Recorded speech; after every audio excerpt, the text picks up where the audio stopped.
to the beat.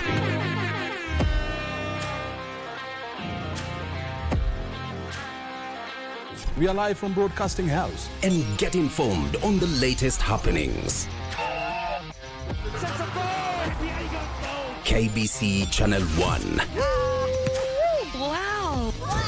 Yeah! We are the full package. Oh, yes. And Kenya's watching. Thank you very much for joining us.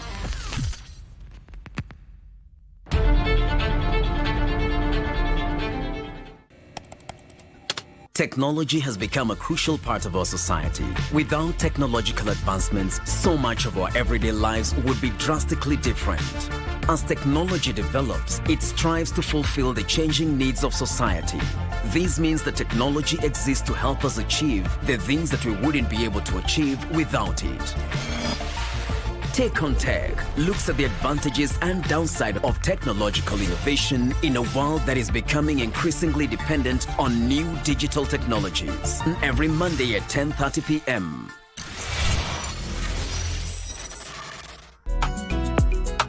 Hizi rangi yangu mimi alikuwa anaona tu hapa nikasema nitumie. Unaona nini? Hii ni mali yangu ya ofisi unachezea. Kaunti moja leo hapa nikusaidiaje? Ulikuwa umeitisha chakula gani? Ng'ombe. Ole matope. Wewe niache nitikucha. Wewe kucha bwana. Wamekucha. Kurabu wangu. Yes. Wewe kimpi wacha nisiaze. Sina roba. Wani akana ma. Mali yake. Kutungi. Ayo basi dimete ndiumba in the way. Roho yako inakuanga pande gani? Ni nini unabanya? Kanjo ni mpio. Kama unataka nikuitie polisi endelea kusimama hapo.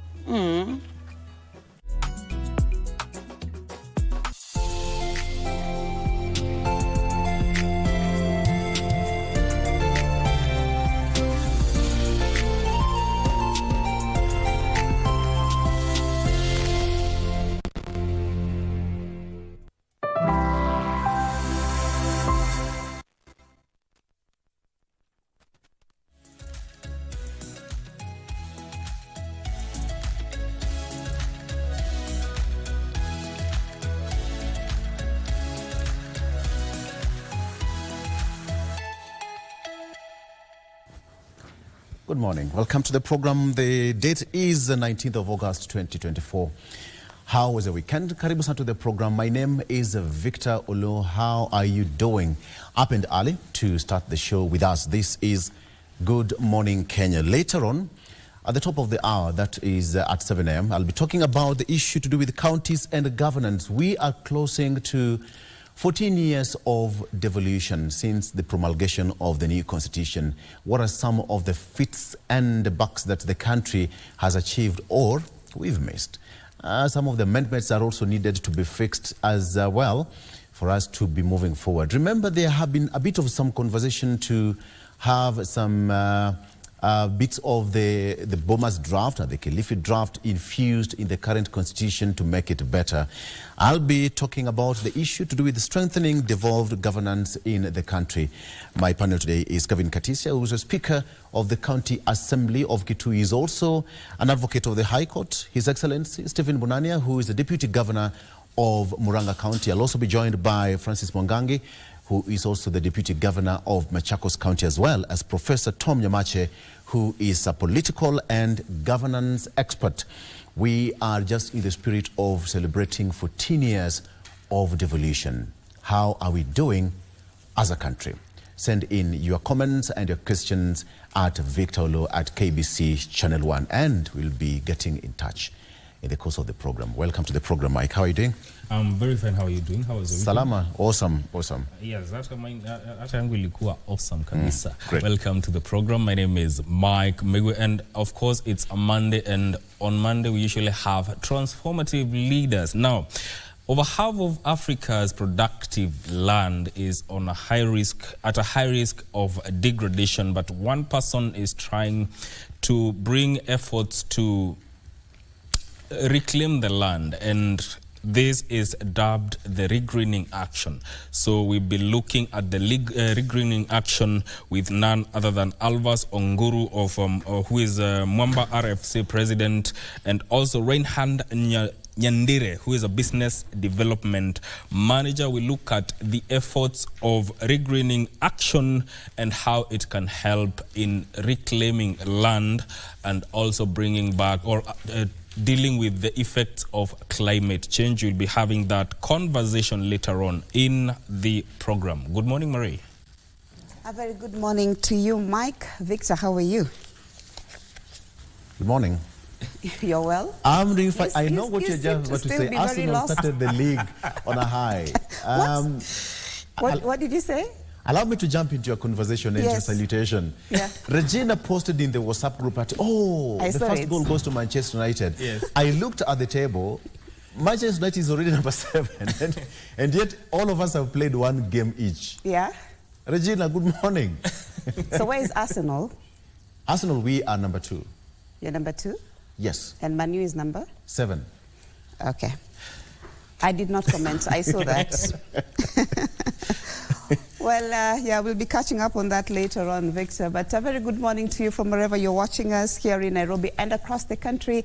This is definitely Good Morning Kenya. You're just in time for the show. My name is Mariambo, and definitely I'll be bringing you up to speed with what is happening in as far as the news is concerned. Of course, we now know that Kawira Mwangaza, the governor for Meru County, is going to be facing the Senate for the 3rd time, after the MCAs actually voted to impeach her for the 3rd time in 2 years. So that particular proceeding will be televised here on KBC Channel 1 at around 9 o'clock. You want to stay tuned and get to know what will be happening. Will the Senate again save her or not?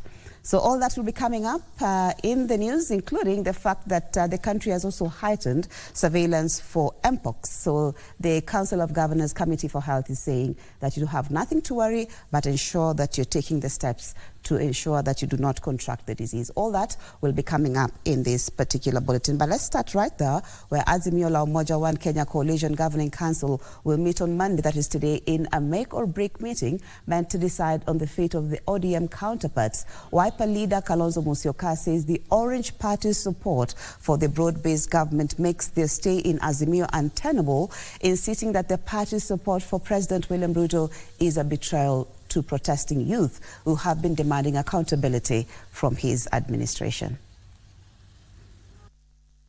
Days after appearing to soften his stance regarding his engagement with the ODM leader Raila Odinga, Wiper Party leader Kalonzo Musyoka is now accusing ODM of betraying the Gen Z protesters.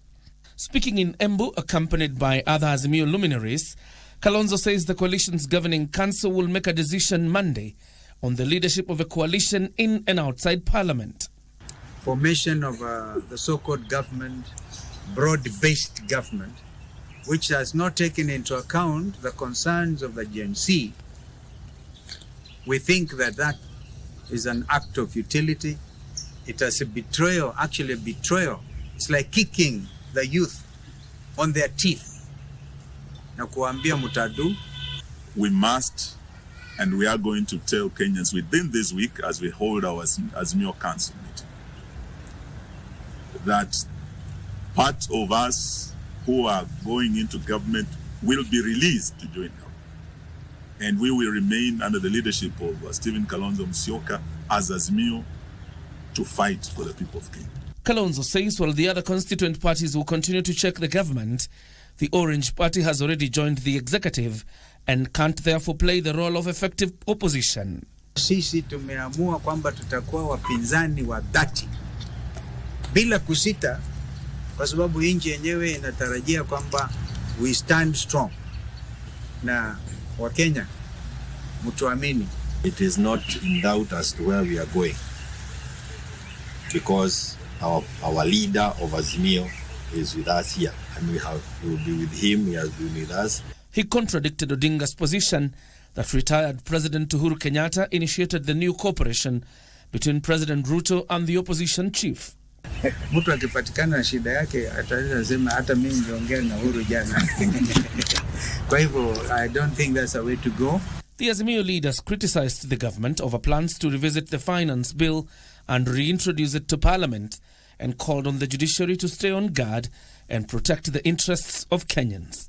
Because with a captured Parliament, with the tyranny of numbers that they now have, with the new taxes that are coming, the judiciary is the last line of defense. If you introduce road toll on Thika Superhighway, what are you trying to do? You are raiding further the people's pockets. The leaders are holding a series of meetings in the Mount Kenya region as they seek to woo the vote-rich region to back Kalonzo's stab at the presidency in 2027. Thank you, JJ Curia. Now to matters education, where President William Ruto has defended the university funding model, maintaining it will aid families pay fees for their children in institutions of higher learning.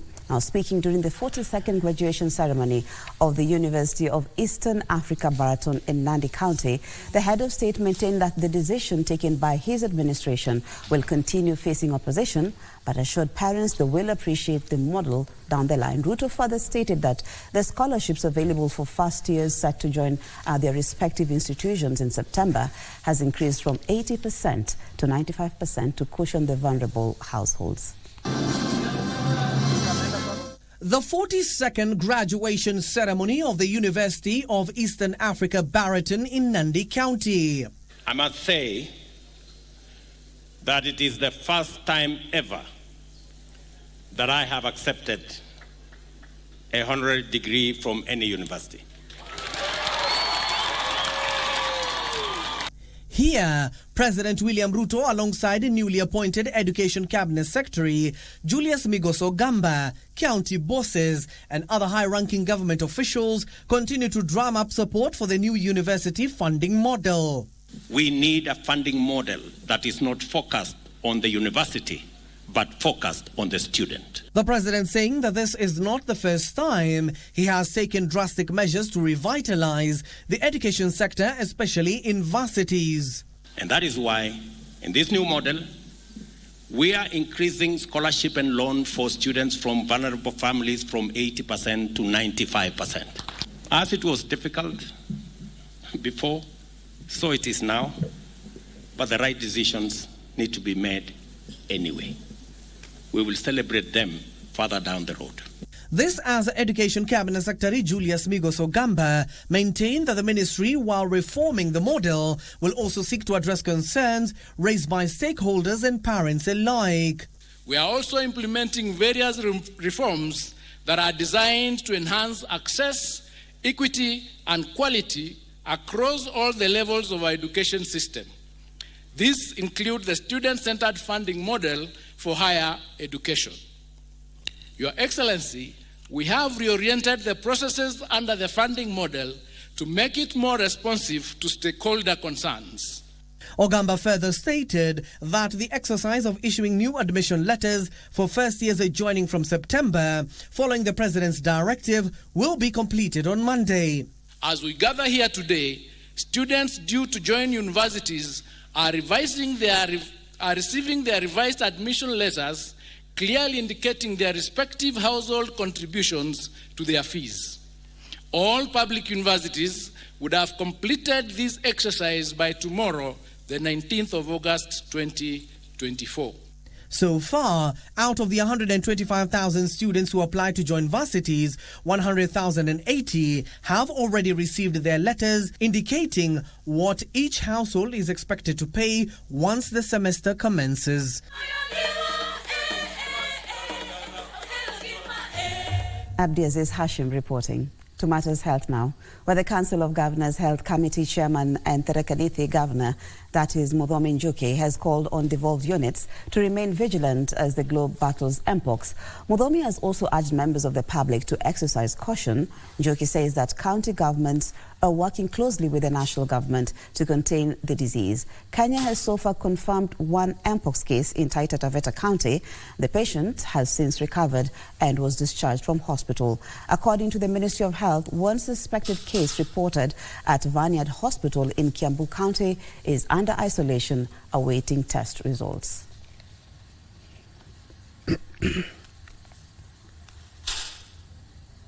Na ile ugonjwa inakaa kama ile kidhukuo, ile smallpox. Kama ametravel kutoka Nairobi, kutoka Mombasa na pahali ingine, tumesema vile tulikuwa tunafanya wakati wa corona. Tunamfanyia isolation mpaka apone, kwa sababu akishikisha kijiji mzima itakuwa shida. So right now tunaomba muendelee kunawa mikono, kutumia sabuni, na wale wanapatikana nayo usiseme huyu ni wetu, wacha tumfungie blanketi, ndio waonyeshe mapenzi, lakini they must be isolated ili isishike kijiji mzima, hospitali zetu zijae kuliko vile zinafaa kukua. And from there we head to the Senate, where senators are set to convene today for a special sitting in which they will canvass the proposed removal from office of Meru Governor Kawira Mwangaza. Also in his entry will be to adopt or reject the nomination of Douglas Kanja as the Inspector General of Police. Ben Chumba with details of Senate's intensive entry for the next 2 days that will see them determine the political fate of Governor Kawira Mwangaza, who will appear before them for the third time in 2 years to defend herself following her impeachment by the County Assembly. Will as many as of the contrary opinion say nay? Senators are set to convene on Monday and Tuesday for a special sitting at 9 a.m. The first order of business, as per the order paper, will be for a pre-hearing meeting that will be held in camera for 1 hour following the impeachment of Meru Governor Kawira Mwangaza by the County Assembly. Thereafter, there will be preliminaries where the rules of hearing will be spelled out and timings allocated for each party. The charges against Governor Kawira will then be read out before the County Assembly is invited to give its opening statement for 30 minutes. The governor's representative will be next in line to give an opening statement. The afternoon session will commence at 2:30 p.m. with the County Assembly providing evidence of witnesses, if any, cross-examinations and re-examinations, which will run for 4 hours until 6:30 p.m. The Tuesday session will commence at 9 a.m. with the governor or her representative taking to the floor. The session will continue for 4 hours until 2 p.m. The afternoon session Tuesday is reserved for questions or clarifications by senators before closing statements are issued and senators vote to either uphold her impeachment or reject it. Kawira is facing charges of gross constitutional violations, misconduct and abuse of office. She previously survived impeachment motions in November 2023 and December 2022, despite 5 total attempts by the County Assembly to remove her. If the Senate votes to uphold her impeachment, she will be removed from office and her deputy takes over. Conversely, if the charges are rejected, the Senate Speaker will inform the Meru County Assembly Speaker. Should the charges be dismissed, any subsequent attempt to introduce the same allegations in the County Assembly can only occur after a 3-month period. Ben Chumba reporting there. Police in Kayole are investigating an incident in which a man of the cloth is reported to have escaped with rent arrears. Now, the pastor of the Church of Revolution of Jesus Christ in Kayole, North Corner Mbaya area, is alleged to have demolished the structure that housed the church and made away with the iron sheets in the middle of the night. The landlord, Diana Maina, says the church owes her a total of 358,000 shillings, which includes the rent arrears and the cost of the structure that was demolished. She says attempts to report the pastor to the area chief over the rent arrears did not bear fruit. Police have since launched investigations to trace his whereabouts.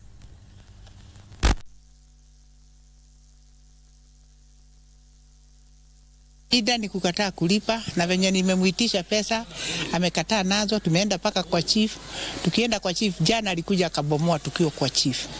Walikuja wakiwa group moja, anatuzubaisha kwa chief, au wengine wanabomoa. Sasa jioni ndio tulijua kumebomolewa. Alikuwa akiniambia atalipa. Dakika ya mwisho tukaona atulipi, tukamuita kikao nyumbani. Akaongeleshwa akasema atalete, lakini dakika ya mwisho alitoroka. To the counties now where Embu residents have been cautioned against falling prey to fraudsters promising to enlist them for land allocation in the disputed 44,000 acres Moya settlement scheme in Beare South constituency. The Embu Council of Elders want residents to scrutinize hurried-up registration as fraudsters were asking unsuspecting locals to part with between 6,000 to 14,000 shillings to be registered as beneficiaries. This and more in our County News Roundup. Embu Council of Elders, led by Council Chair Andrew Ireri, said fraudsters were targeting locals in the fake land registration scam as far as the neighboring Kirinyaga County. Kwa hivyo wale wanadanganywa wajihadhari, wakiambiwa ati watoe pesa hizo, sekretari amesema wanjue kuna waragai ambayo wamejitokeza wakati huu na tunakanya watu. Cautioned residents to be alerted to avoid being duped. Mtu asitoe pesa yake, na mtu akitaka kujua mambo kamili aende kwa sisi Warandi.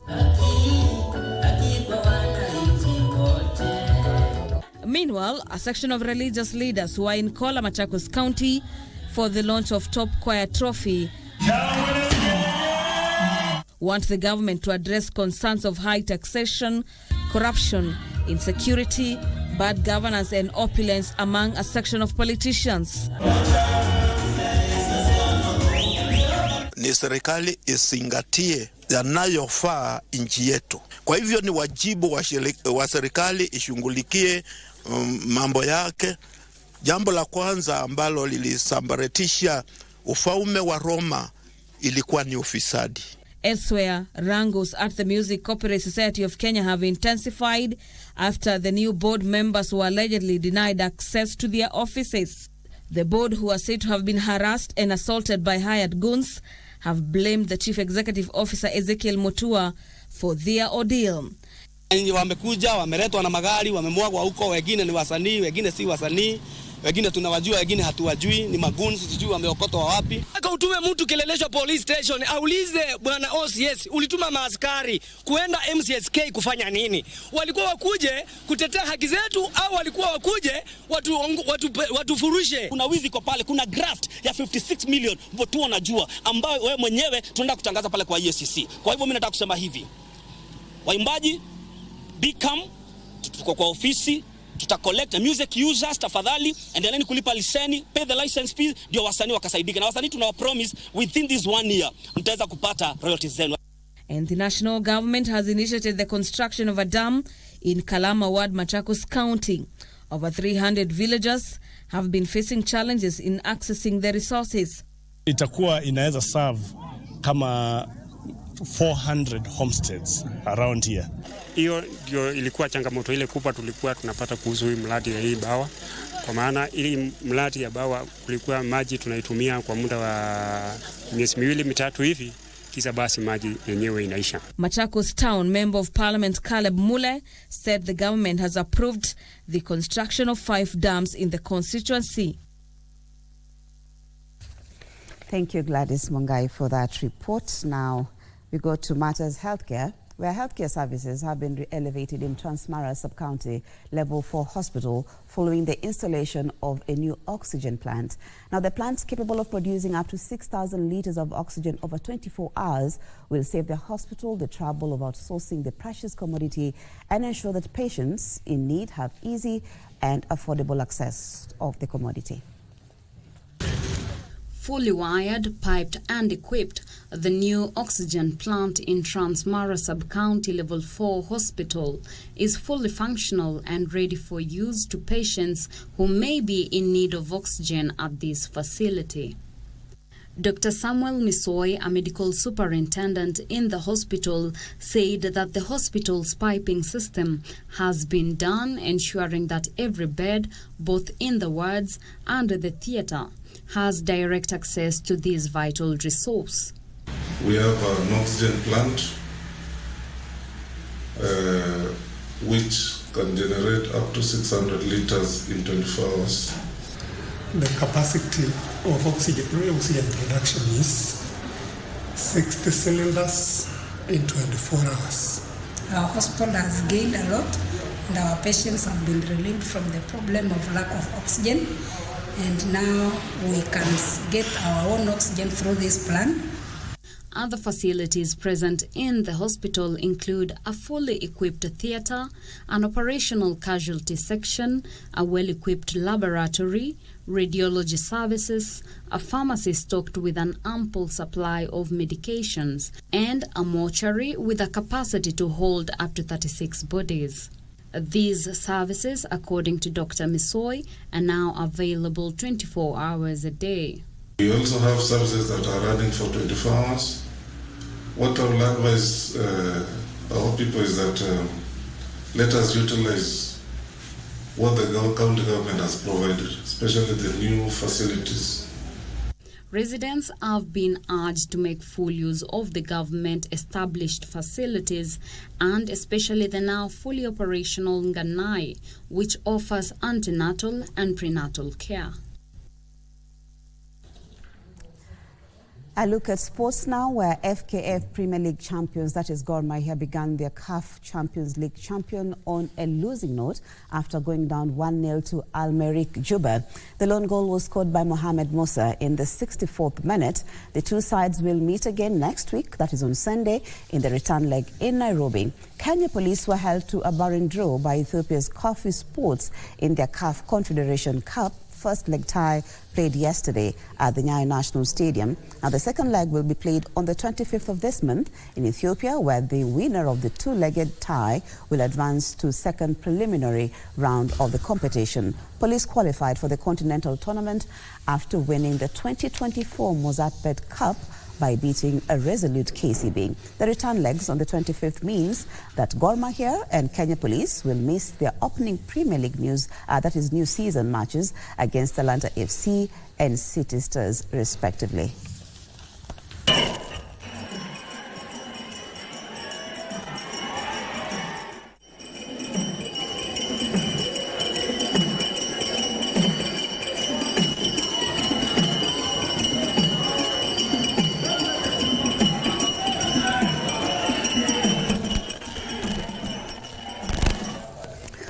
Well, that story brings us to the end of the news this morning. Thank you so much once again for making the time for us this morning. Good Morning Kenya still continues. My colleague Victor Olo is on standby to bring you Matters Politics on Eye on Politics this morning. My name is Mariambo, and I hope to see you again next time.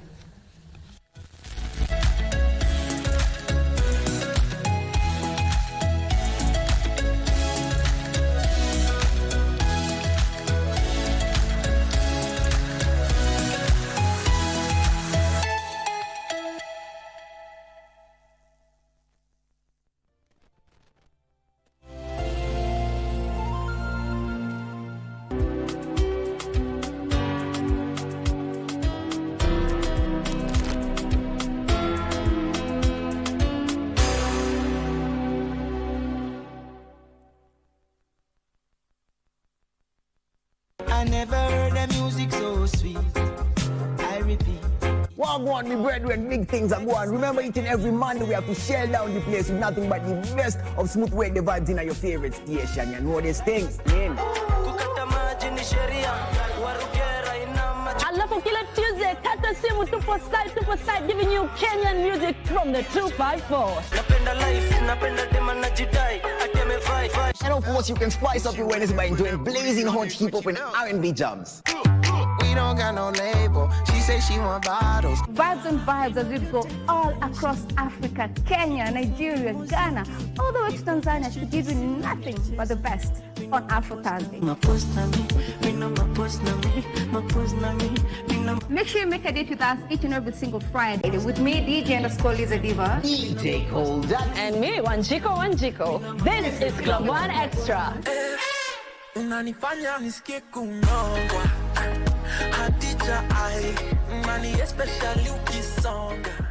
The young generation awakens on Y254, the leading youth TV station in Kenya.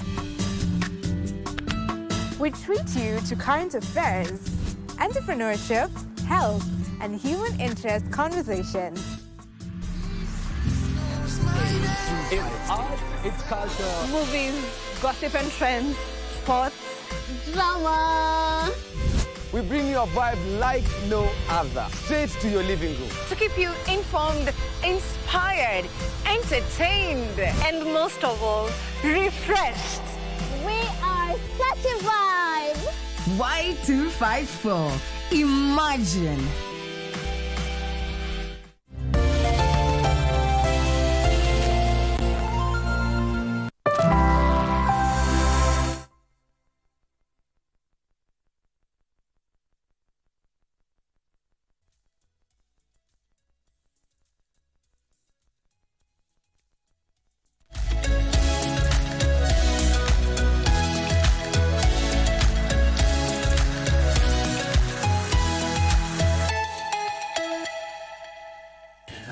All right, it's 4 minutes past 7 a.m. Good morning, welcome to the program. It's a beautiful Monday. How are you doing? Are you happy the way I am? If you're not happy, remember everything begins here. If you want to be happy, it's all in the head. If you want to be sad, again, it's all in the head. But hey, let's all be happy. Today being the 19th day of August 2024, welcome to the program.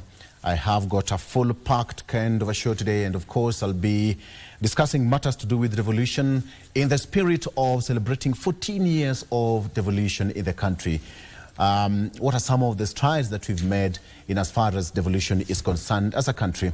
And as far as the county is also concerned, what are some of the strides, misses, gains, and some of the improvements that they need to work on to make service delivery to the Kenyans better? That is the whole spirit and essence of having the devolved units. All right, talk to us at Victor Law on all my social media handles, at Victor Law or at KBC Channel 1, and I'll be sampling some of your comments during and at the tail end of this program. My guests are already in studio. They'll be joining me shortly, but let me start by, the County Integrated Development Program and Plans is one that is a guideline that is also meant to and prepared and issued to counties by the State Department. And that is also meant to highlight the processes as well as the procedures that a county should undertake in planning. The sector planning is also important because it forms the basis of any project identification and implementation. And now, most of the counties in the country are actually planning, working on their CDPs, that is their County Integrated Development Plans for the next financial year. That is the financial year.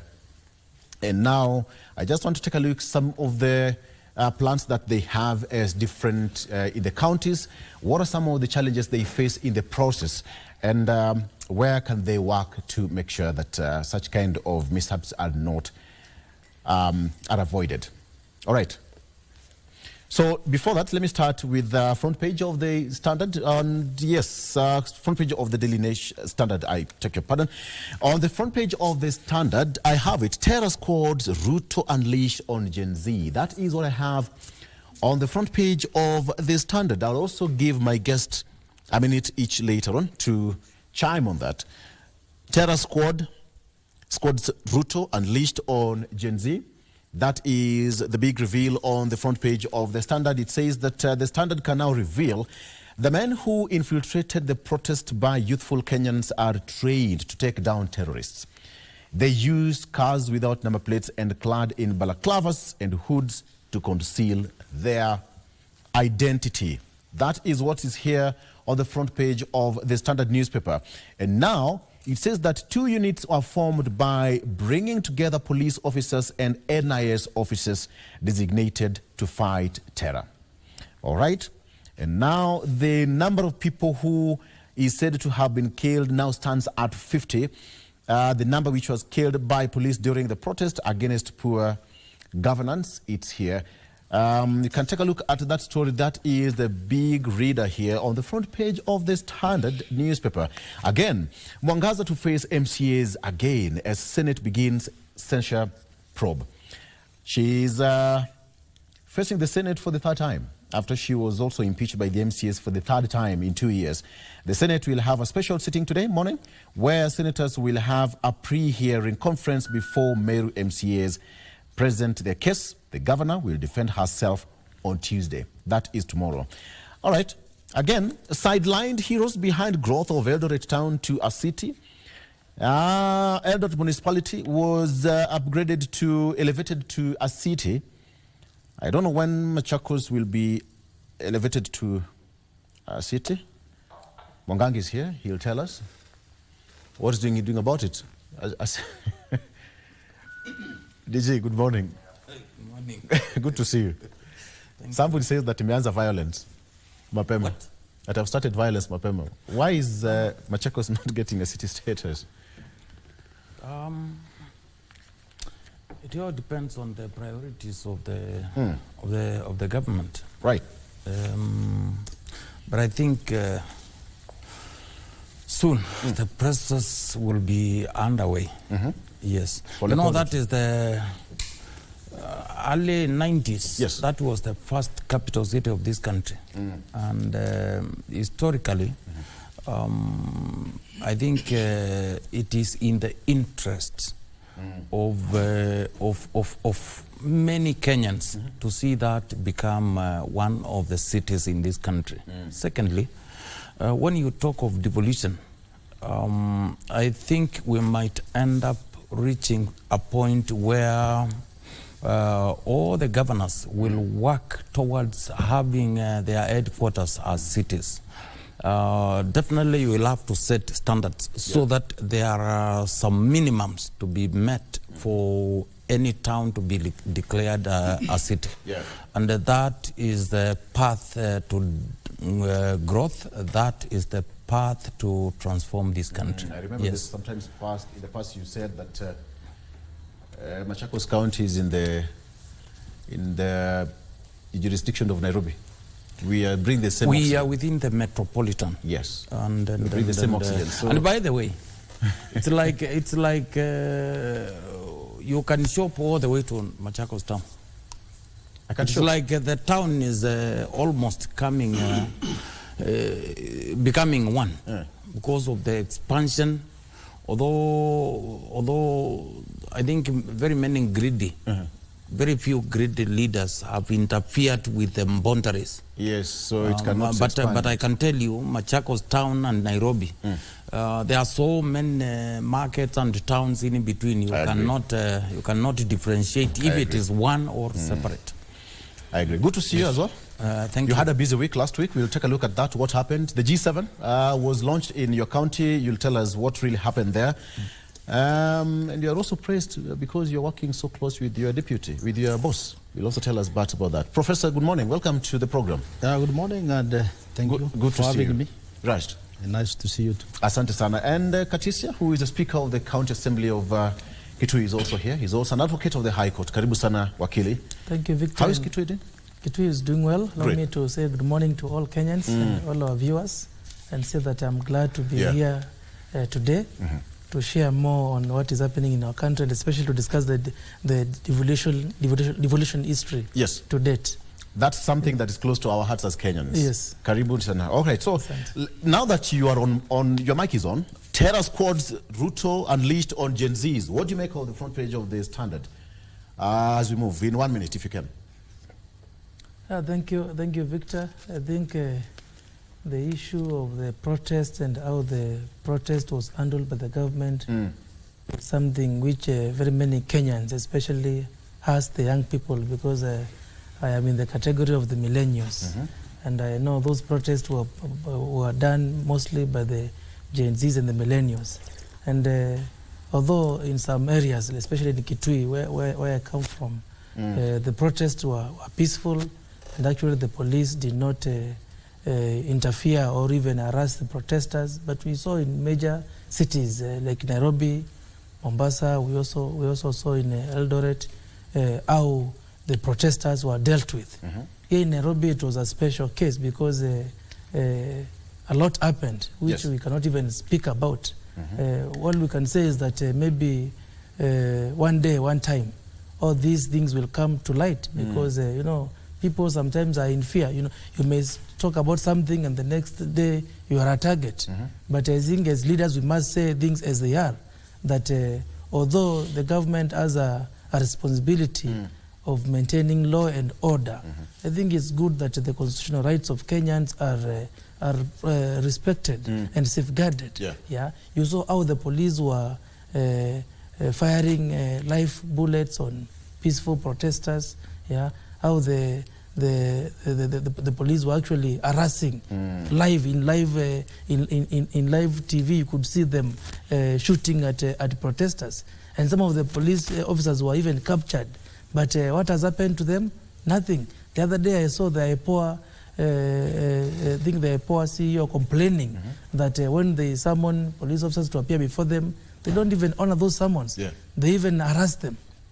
Yeah, so it is so unfortunate, Victor, and we can only pray that God intervenes, because even if we have a new IG, I think who is about to be approved by the National Assembly, the CS is the same, and of course the Commander-in-Chief is the same. All we can pray for is that the police officers, as they do their work, they should know that they are also Kenyans. Yeah. Those protests were aimed at fighting for all Kenyans. Actually, the young people were tired of how the economy was, and we could see that the drive was not even motivated by anything. That's why you could see they had no leadership. Yeah, they even refused. Some people were saying that the protests were being sponsored by some organizations. I think that was not true. Maybe there could have been some people who were taking advantage of the protest, and maybe they were getting funding from other areas. But the real protesters, the Gen Zs and the millennials who are on the streets, were actually doing that voluntarily, and they were not being motivated by anybody. So I can say that as maybe that terror squad, if I may call it so, maybe the government should invest in maybe training them on how to peacefully handle protests. Because I saw a police officer crying, saying that he has shot his colleague's brother. What about those very many young people who were killed?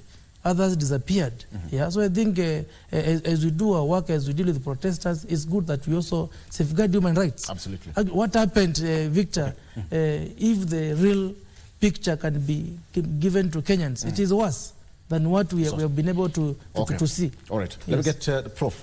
Terror squads, Ruto unleashed on Gen Zs. The kind of police, upgrade that has been there over the years, it's been worked on to make it better. And when you see this, I don't know what's your take on the front page of the Standard in 1 minute if you can. Thank you, Victor, for that. What I would say, as far as the Gen Zs are concerned, their demands, the demands they made, which prompted them to be in the streets, was actually very, very constitutional. It is their right to be in the streets, their rights to picket, to demonstrate. What a certain generation didn't know, Generation X and the way back, is that this is an information age, and these young people are far much aware of what's going on in government, what's going on in the world. Unlike the times we grew up, some of us, like me and my Generation X,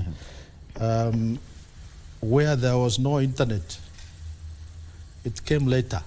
But now we have information spread everywhere. They have their phones. They know everything. So when they go to the streets to demand for some sanity in government, they are not wrong. They are right. But when the police use excessive force to chase them away from what they are looking for, it's absolutely wrong. Except the military. The military were a bit sober and friendly to the Gen Zs. But the other sectors of the police, of the security forces, were really brutal to the young people who were demanding for sanity, who were demanding for better economic situations in this country. So I would say that in the future, let us respect, that is now from the government side, let us respect the demands, the rights of the Kenyans, especially the young people who are well informed than most people. All right. Yeah. Okay. DG, tell us codes, and then I want you to make it with the Audit and Arts financial rot at the sports fund. It never gets, audit unearths financial rot at the sports fund. This is the front page of the Star newspaper. It says that the Auditor General has also cast doubt on payouts. Amount going to around 5.4 billion shillings was not supported by expenditure returns. What do you make of the two headlines? Thank you. On Gen Zs and the terror squad, I think it confirms that the Kenyans who are massacred, maybe some people within the security sector had a hand in it. It needs to be thoroughly investigated. But I also feel that politics should not be mixed with these kind of things, because democratization process within this country can be agitated by anybody, not Jay-Z's. Earlier on, soon after the elections, we saw my coalition go to streets. The same was unleashed, and that begs some questions. Is it the government that is intolerant, or is it some individuals within the structure of the internal security sector, or we could be also having some informal security setup? Because who set up this kind of a group to deal with people ideally who are very peaceful? So I think going forward, we need to be tolerant of each other. The security sector, particularly the internal, needs to at least be sensitized, be trained, change their curriculum so that there is a way of handling these issues whenever they happen. Remember, we have a country called Israel. People have been in the streets demanding the return of the people who are forcibly taken away to Gaza Strip. They have been demanding even the resignation of the Prime Minister. I don't know how many have disappeared. I don't know how many have been hijacked. I don't know how many have been forced to disappear. I don't know how many have died. So I think we need to learn from some of these cases, so that we don't, after every cycle of election, go to massacring each other. I still believe any responsible government will bring these culprits, particularly those who set up this kind of a group, because I don't think we had terrorists. Our children are not terrorists. So I think we need Kenyans would expect an answer, presuming that was true. Okay. Now, about the sports fund and what has been unearthed, it is our culture. We have been seeing many of these kind of things. And I think, I don't know what is happening, but it is unfortunate, because if we are talking of billions of shillings, 5.4 billion shillings. 5.4 billion. Yes, which you is can imagine, the Star reports that was not supported by expenditure returns. You can imagine what that kind of money can do at the grassroots level. Remember the words of, I think, Mahatma Gandhi, that India was not going to be transformed or developed by how many cities they developed, but how many villages they developed. So in this case, you can imagine how much of that money could have done at the local level. So I think we need to reduce this kind of misappropriation of public funds and focus on transforming this country. Great. Equally, we need also not to see that kind of headline and then it just dies along the way. We need to get to the bottom of it and recover what is due to the public. And Prof, I would imagine the new CS, Cabinet Secretary, Kipchumba Murkomen, has a lot of work to do if this is what is being unearthed. 5.4 billion shillings. And you'd imagine some of the sports training centers are not well equipped even for these sports persons to do their training properly. Prof? Yeah, to me, in the first place, Sports, Arts and Social Development Fund is very important. Why I call it important to be in place in the first place is because it will unearth talents at the grassroots level. Unfortunately, like Mheshimiwa, what you have said here, there is a tendency of misappropriating funds meant for useful purposes. And I think the new CS has a lot of work to do. He has to be very serious, be very keen on the spending or the expenditure of this money. And the most important thing here is to ensure that talents that are wasted at the grassroots level are unearthed, so that we have a sports infrastructure at the grassroots level.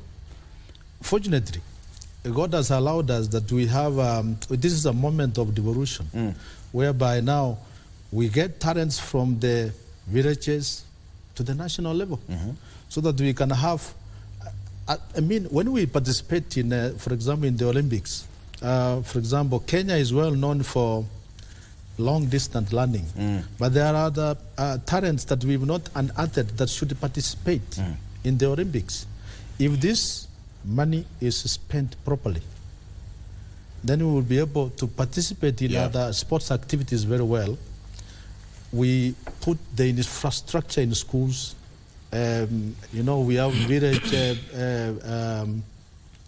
sports activities, and that plan should be put in place so that we don't waste away well-intentioned resources. Oh, great.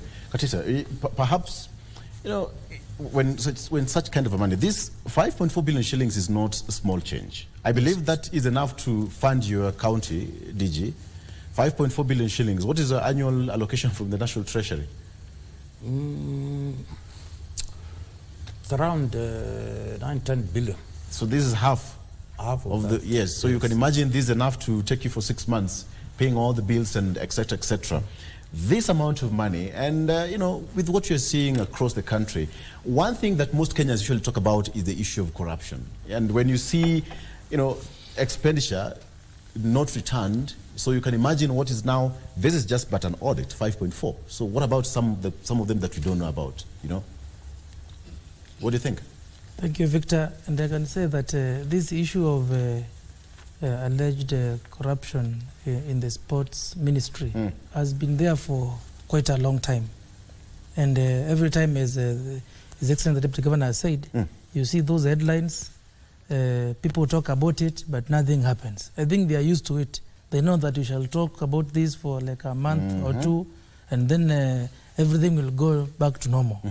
One thing I can say is I agree with what my colleagues have said, is that perhaps it's high time that the president can think of devolving this ministry fully to the counties, because every county government has a Ministry of Sports. And what does that ministry do, apart from maybe trying to come up with the stadiums, if it's possible?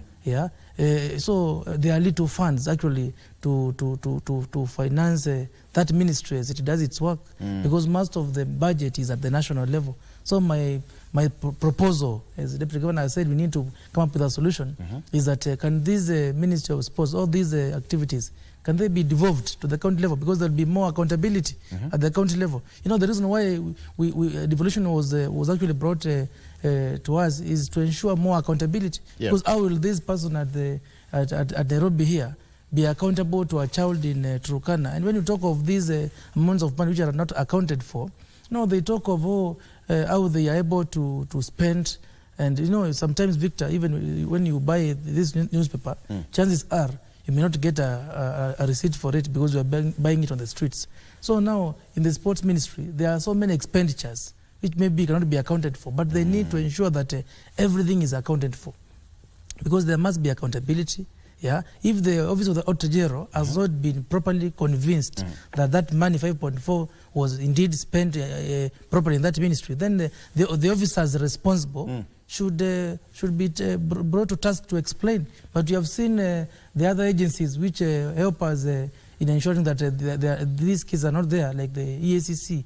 You can see what is happening at the EACC, where the National Assembly and the senators are pushing that the qualifications be increased. You saw what happened when the CS Oparanya was being vetted and approved by the National Assembly.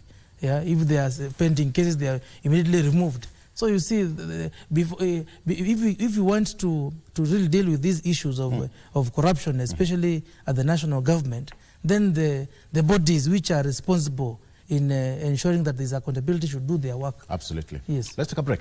As we come back, now we'll be crossing over to our substantive discussion here. Counties and governance, something which is very close to our hearts, that is strengthening devolved governance in Kenya. We've talked about matters corruption. You've talked about some of the, some putted expenditures in the sports ministry. But is it devolved corruption in the counties? I just want to get on that. When you come back, and what are some of the strides that we've made so far in the spirit of celebrating 14 years of devolution in the country? I have got Mheshimiwa Francis Mongangi, representing the great people of Machakos, Ago, Professor Nyamache, and Kevin Katisia, Speaker of the County Assembly of Kitui. Stay with us, we'll be right back shortly. Somewhere in Kayole Estate, to the further east of Nairobi, Pamina's young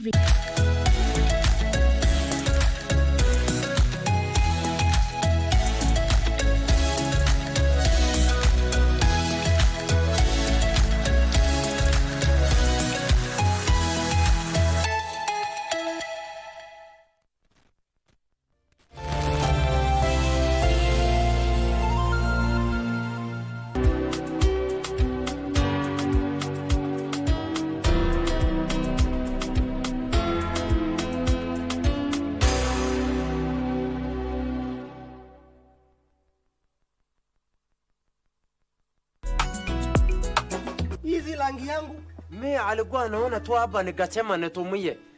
Unaona nini? Hii ni mali yangu ya obisi unajezea. Kaunti moja leo hapa nikusaidiaje? Ulikuwa umeitisha chakula gani? Ng'ombe. Ole matope. Wewe niache nitikucha. Wewe kucha bwana. Wamekucha. Korabu wangu. Yes. Wewe kimpi wacha nisikia. Sina roba. Wani akana ma. Mali yake. Kutungi. Ayo basi dimete ndiumba in the way. Roho yako inakuanga pande gani? Ni nini unafanya? Kanjo ni mpio. Kama unataka nikuitie polisi, endelea kusimama hapo.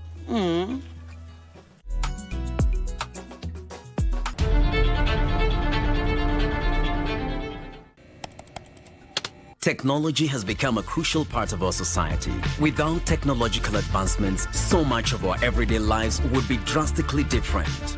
As technology develops, it strives to fulfill the changing needs of society.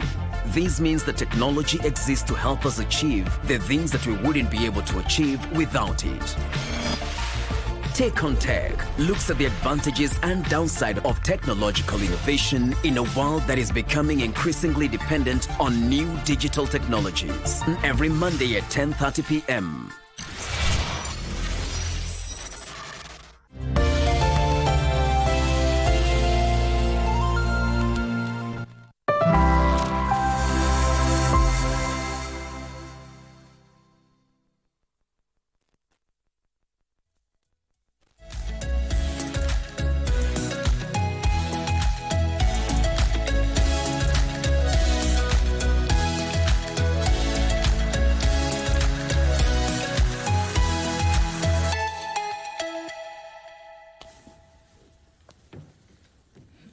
All right, welcome back. So let's get straight into it. So we are talking about 14 years of devolution. I just want to get from you, how has it been so far? Several strides have been made in as far as this 2010 constitution is concerned. From whichever part of the country or even in the diaspora watching this, how has this devolution worked for you? We have got, I've got great brains here. Kevin Katisia is the Speaker of the County Assembly of Kitui. I want him, he's also an advocate of the High Court. I just want to get more in as far as this is concerned. And I really want to understand, Katisia, at this particular point, what did you make of the journey that we've made from 2010 up to now where we are? I know many counties, including your county and Machakos County, and all the counties, for that matter, across the country are also working on the ADPs. But let me start with you. How has it been from 2010 to date? Thank you very much, Victor, and our viewers. I'm very glad to discuss this very important topic because I'm in the devolution space. And for me to make an impact in this space, I must really understand what devolution is. It is true that we are about to celebrate 14 years of devolution because devolution came after the promulgation of the Constitution in 2010, yes, which was done on 27th of August 2010. So sometime next week, 27th will be next week on Tuesday, we shall be celebrating indeed 14 years of devolution. Devolution came now after the Constitution was promulgated. It came now into effect after the 2013 general election, March 2013. So we can actually say that devolution has been active in Kenya for the last 11 years. Active. Though it came in 2010, but it started in 2013 after the elections. And when devolution came, there were steps which were taken by the then government to ensure that devolution is fully active. We all know that the Transition Authority was formed. That is the body which now helped start devolution in all now the 47 counties. Or setting up structures, trying to see if the various structures which are available are able to do the functions which are there, trying to advise the national government on how now to devolve the functions to the county level, and that has been ongoing. Unfortunately, Victor, we can say that to date, all devolved functions have not been taken to the counties. When we were in Eldoret for the devolution conference, even the president admitted that it is true that there were some functions which are still at the national level, and he promised that those all devolved functions will be taken to the county levels. But the question is that why has been that long delay? For the sake of the viewer, which are some of the functions? You know, when we talk of agriculture, for example, we know that agriculture, most of it is at the national level, and it's supposed to be at the county level. Even now, sports, Victor, health. Health actually is supposed to be not even shared. Health is supposed to be fully devolved. But what happens? Counties are only paying salaries. You remember the issue of the machines which were being bought to the national government, and the counties were being forced to pay, but the machines were procured by the national government. There has been that conflict between the national government and the county government. When you look at our constitution, Victor, Chapter 11, it provides on, and we look at the fourth schedule of the Constitution of Kenya, 2010, all the devolved functions are provided for. And the Constitution provides on how to deal with issues of conflict between the national government and the county government on matters devolution.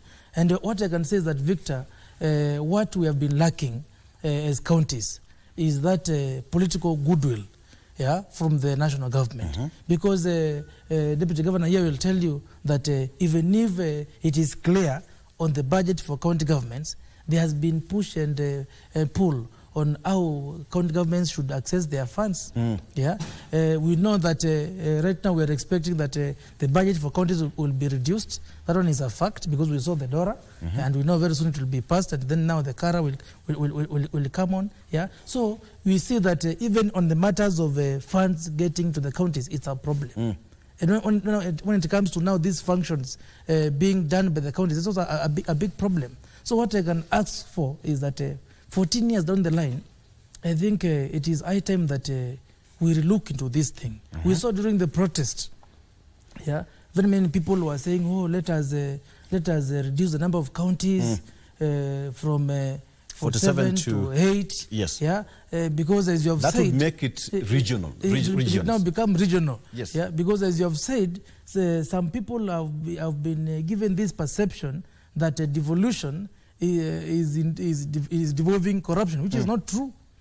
Which is not true at all. Actually, if you look at our constitution and you look at the spirit of our constitution on matters devolution, it was actually to ensure self-governance by the people. But have we made it to that space? We may not say that we have been really on that space fully, but we are towards that space, Victor. Because if you look at Article 174 of the Constitution of 2010, look at the objects of devolution. where we want our people to govern themselves. Yeah, you know, if you look at the history of where people push for devolution, is that some areas were marginalized. Yeah. Yeah, there was inequalities in development in Kenya. Yeah, some communities were saying, you know, the government does not even know that we exist. And what happened after all those campaigns? We said that let us take the government to the people. Yeah, and now at the counties, people are fully involved. That's why you have mentioned about the CIDP, the County Integrated Development Plan, which is done for 5 years. Yes. And every year we have the annual development plan. And then after the ADP, we get the CFSP, County Fiscal Strategy Paper, and then the main budget. All those policy documents are aimed at involving the people. As we prepare the CIDP, governor, of course, when a governor gets into office, they have their manifesto, but they have to now talk to the people so that the people can own that manifesto. People can make some necessary amendments to the manifesto of the governor. Yeah. Then every year we must have plans and programs. And now as we make the budget is centered at what the people are saying. That's why public participation, Victor, at the county level is a must. Yeah. And even though we may not be that perfect as counties, it's good that our people give counties the benefit of the doubt, that counties are doing their best. Indeed, what should even happen is having more counties, because you want to take government to the people. So 14 years down the line, as far as Kitui is concerned, because I come from Kitui and I'm sure DG will talk about Machakos, we have seen the fruits of devolution. You've seen the fruit of devolution. We have seen and we are actually working towards making it even more better. Prof, what do you make 14 years later? Thank you, Victor and the viewers. The proponents of the 2010 Constitution laid a few claims to governance in Kenya. And when they worked so hard to ensure that we have the Constitution in place, the Constitution was meant to empower people, the 2010 Constitution, to empower people at the grassroots. Number two, to get rid of the imperial presidency.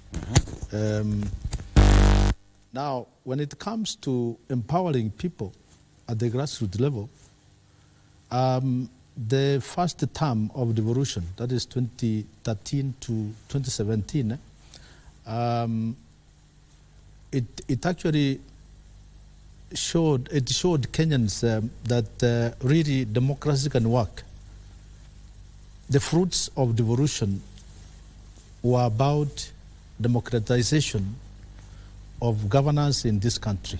And actually we saw it. But there was a lot of confusion in those first 5 years. A lot of confusion, a lot of corruption that took place.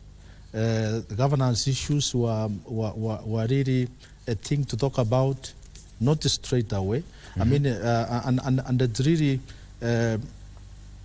made other people who thought that being governor is not being powerful, and they went for Senate. There are those ones who went for senatorial positions thinking that the Senate is powerful. Being a senator is more powerful than becoming governor.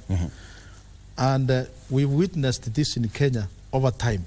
But I would say the best thing that happened to this country so far is having the Constitution in place, the 2010 Constitution in place, and devolving functions, a few functions, of course not all, as Bwana Wakiri said here.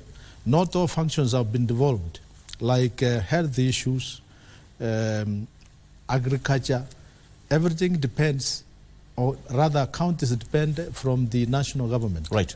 Now, if this one can be worked out, and devolution can work better than before, or what it is at the moment. The other issue that I've witnessed, has been witnessed at the moment, is where the MCAs, of course, due to democratic space, they threaten governors. Of course, the best case that we have, best case scenario, is of Meru County, whereby MCAs have been impeaching their governor. And unless a governor knows how to, navigate and how to deal with the MCAs, you can't survive. And this is something that should be worked on now and in the future, so that we ensure that our people feel devolution at the grassroots level. Yes. And also to be governed properly. Now, there's the issue also of labor issues, employment at county level. The first term of devolution saw a lot of, employment of ghost workers. And we've been seeing most governors being accused of not managing labor issues at county level. That you employ people, you employ your mother, you employ your whoever you want. So we are not really embracing skills. Nepotism. There's a lot of nepotism. Yeah. There's a lot of confusion. There are people who are on payroll and they've never worked anywhere. In other words, we are talking about ghost workers. And so 14 years later, since the inception of devolution in this country, these are some of the issues that should be looked at. Finally, Victor, is that I've been seeing actually governors really begging that we want money to the counties. From the National Treasury? From the National Treasury, really begging. So I would want to see in future governors becoming more independent, because they are actually presidents. That perhaps is now directed to the deputy governor. Yeah. Now I think the deputy governor will be able to talk much about it because it's on the ground. Yeah, DG, you pick it from there. Yes. Okay. Because I know you will respond to all of them. There's something which Professor Thomas said, which I think I slightly disagree with him. Where I said what if we come back on the next round? That's okay. That's okay. DG, take it away. Okay. 14 years of devolution and Accio practice 11 years. There are fruits. And these fruits are also accompanied by challenges. One, it is true, over 10 years since we started exercising devolution, it is true we have functions that are still with the national government. It is also very true that we have functions that have since been devolved, but money is still with the national government. Yeah. It is also true we are also facing a lot of challenges as far as wastage, mismanagement, and the theft of public resources. And this cuts across, because if you look around and ask yourself, why would somebody think sit somewhere and decide on behalf of all the counties in this country, you must have this and you must pay, and we will be deducting that money whether you allow it or not? Why? What makes you? And when you go to market to look at the costs of similar equipment, you find it is almost 5 times higher than, and we are in a country that we pride ourselves being democratic. Another challenge is, I think, when the third president of the Republic of Kenya and the Emilio Mwai Kibaki led the country into enacting a new constitution, we did not think keenly on the issue of manpower to the counties, because I expected a program by the national government and the counties, a massive program that was to retrain the local government officers who are absorbed to these counties, and even those who are sent there from the national government. So that at the end, including even those who the founding governors employed, so that we can have one team, as opposed to having local authorities, employees, others from national government, others from private sector. So I thought we could have had a program that maybe even could have had golden handshake, so that so many people who want to exit counties can be paid and exit. So the end result would be lean, effective and efficient public service that will deliver services to Mwananchi.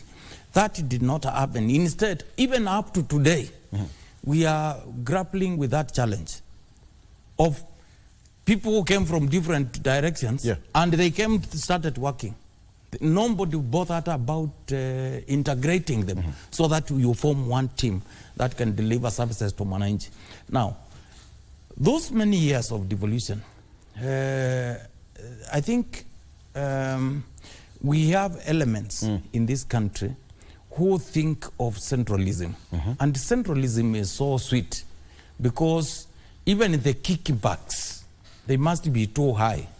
When you execute a program worth billions of shillings, you know, you can calculate and know 10-15% of these huge of billions or millions that will come back to you. I'll give an example. The other day, Kenyans were sold fake fertilizer. Yet, agriculture is fully devolved to counties. If we had fully devolved agriculture to counties, it is only 1 or 2 counties that would have experienced the issue of fake fertilizer. Why? Each county will procure its own fertilizers to our people, and you will not experience this kind of thing. Look at health. Look at even water. Water is 100% devolved. But the national government, if you see what our national treasury and our parliament are allocating to that particular department is almost 3 times what is being allocated to the 47 counties. So I think we need to be serious on devolution. And I will here say that there is no country on earth, even petro-states, no single country that has developed as a result of centralism. We must run away from that kind of a thing. Where you are seeing, and you know, as a country we started well, and we had that kind of decentralization at independence. But still, these evil thinkers, people want to get rich so quickly, want to use shortcuts. They moved back and returned the country to this form of centralism, form of government. I think if we want to be fair, because the result of that centralism was witnessed by that session of paper of 1965, where the policy was where the country generates a lot should be given. Instead of, I don't believe there is any part of this country that cannot generate anything for this country. So we need to look at the entire country, strengthen devolution by resourcing it, by devolving more functions and supporting it. The issue of corruption, we should not be talking about corruption in our devolution system. Why am I saying so? We have institutions that are capable of handling that. We have Auditor General reports. Let us remain objective to true and ruthless way of dealing with corruption. And it will end. By the way, from the top, if today we want to end this thing called corruption, it will end. It will end. I don't believe it. From where I come from, they say that it will end. If the government doesn't want this thing, it will end. From where I come from, DG, they say that a fish starts rotting from the head, not from the tail. That is very true. But you know, in the so if you have to stop it, make sure that you deal with the head first. Yes. You know, there's this Lord Acton. He was a British philosopher. He said power tends to corrupt. But absolute power tends to corrupt absolutely. And that is what is happening. You are seeing a section of leadership, not everyone. So many Kenyans want devolution. They want devolution work. Look at, and I want at your own time, Victor, go back to the pronouncements of both the national leadership in the last campaigns. Whether Azimio or Kenya Kwanza, and you see their sentiments about devolution and what is happening today. Those are some of the sentiments which were made during political heated moments, because devolution is close and closer to the hearts or even people who were yearning for those positions, the senators, governors. So it would be so easy for you to go along with the thought, but the real implementation and actualization of the constitution is now the biggest issue. And Victor, I want to give it to the last right. sentence. Yes. The last sentence. Kenyans will agree with me. Even now, when we are talking about reducing resources going to counties, that should not be the case, because we have there is a requirement by law which is very tricky. We say we are going to apportion, appropriate resources as per the last audited accounts. Who does that auditing? The national government. Right. Budget of the national government is based on what we collect at the moment. So you are given money when it comes to counties, it's the last audited accounts. Even if it's 10 years ago or 5 years ago, nobody bothers. I think that is very unfair to Kenyans. I will ask you this question, because you usually have your caucus as deputy governors, even in the council of governors. Do you usually raise these issues in national government, and what are some of the responses coming out of that? Katisia, the issue of distribution of resources is coming out here, and when you talk of distribution of resources from the national council, national government, let's start from that point first of all. The national treasury gives money to the counties, and the counties also have their own source revenue. And so you find that the only person who will be suffering in this point is Wanjiku. How do we solve this so that there is that synergy between the national government and the county government? Thank you very much, Victor, for giving me that chance. Please, before I respond to that, allow me to point out something which Professor had said. Go ahead. Where you mentioned that MCAs are threatening governors. I want to fully disagree with the professor on that one, because if you look at the Constitution of Kenya 2010, Article 176, says that there shall be a county government comprising of a county assembly and a county executive. The county assembly and the county executive must work together. Article 177 is now the county executive committee, where the governor is the head of that committee. We have the deputy governor, we have the ministers, who are now coming up with proposals. These proposals are supposed to be approved by the county assembly. So the county assembly and the county executive must work together. But there are sometimes, Victor, when governors think that they can't work with MCAs. Sometimes some governors think they are too superior to MCAs to an extent they can't even listen to them. Because they think they are managing a big budget, and MCA is a small person. But Victor, I can say here, because I lead MCAs and I'm actually an MCA, I can say that if we want really to empower devolution, we must empower MCAs. Because the spirit of devolution is self-governance by the people.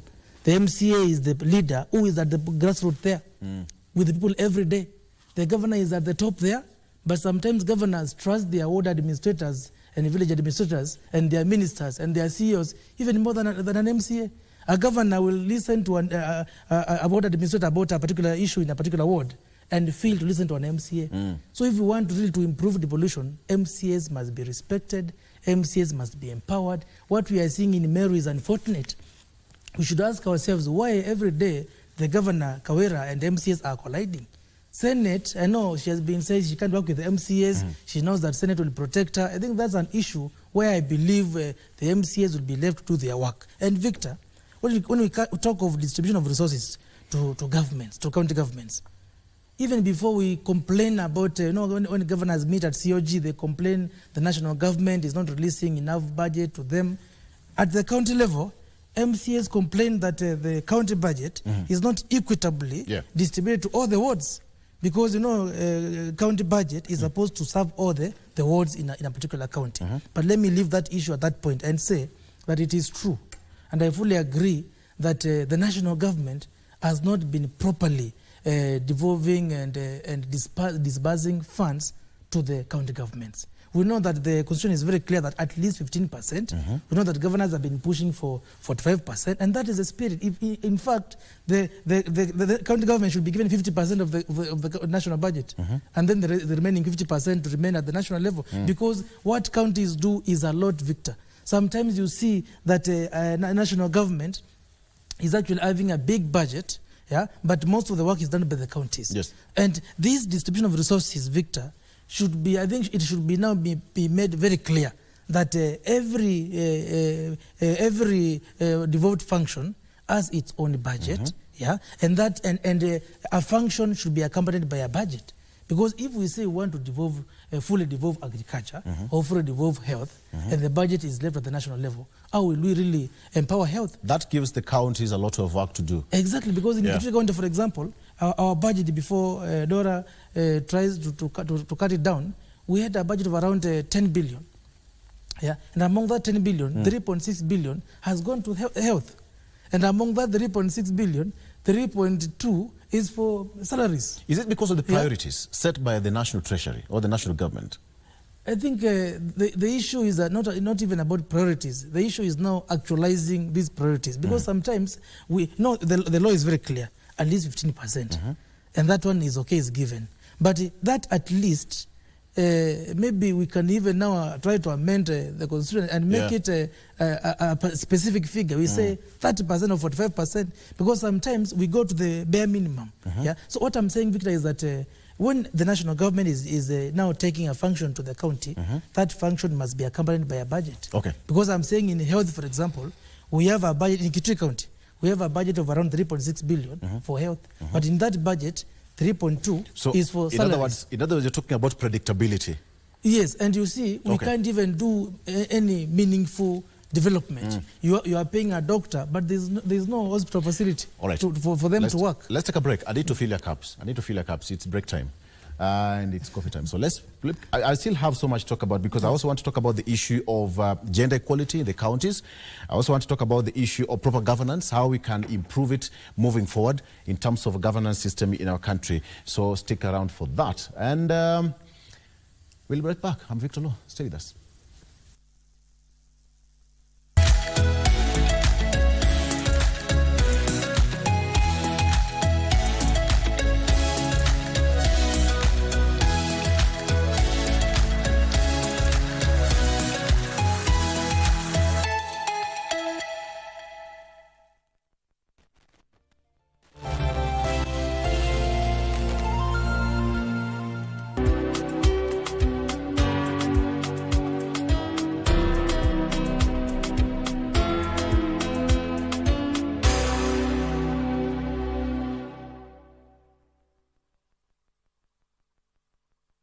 The young generation awakens on Y254, the leading youth TV station in Kenya. We treat you to current affairs, entrepreneurship, health, and human interest conversations. It's art, it's culture. Movies, gossip and trends, sports, drama. We bring you a vibe like no other, straight to your living room. To keep you informed, inspired, entertained, and most of all, refreshed. We are such a vibe. Y254. Imagine. Michelle, what did you do to annoy Kinyanjui this much? Leave this woman alone, such a melodramatic idiot. Oh, I am a woman, eh? An idiot woman, sit here. Okay, you will know how smart I am when I am finished with you. I am talking to you. Ne, if you feel this job is proving to be very challenging, I would suggest that you just move aside. Or better, step down. You know, this is almost like a comedy training class. I mean, you people are so funny. I think it's very much ma'alimu. That wasn't meant to be a compliment.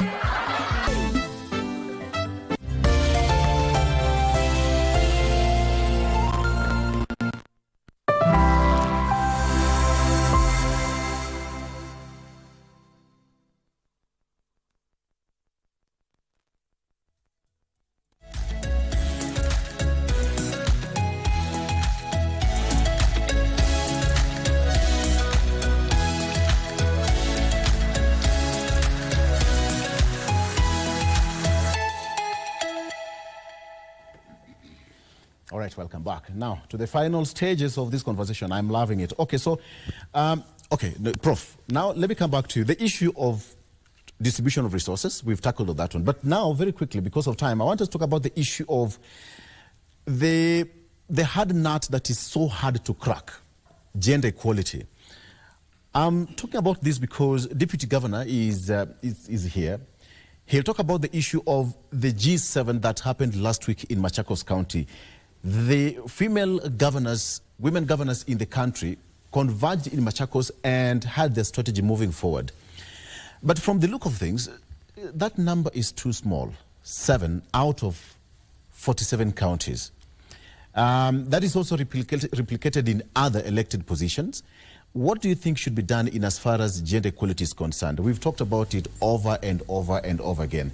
And did you also have time to talk about this because you are at the stadium when all this is happening? Prof. Yeah, thank you, Victor, and the viewers.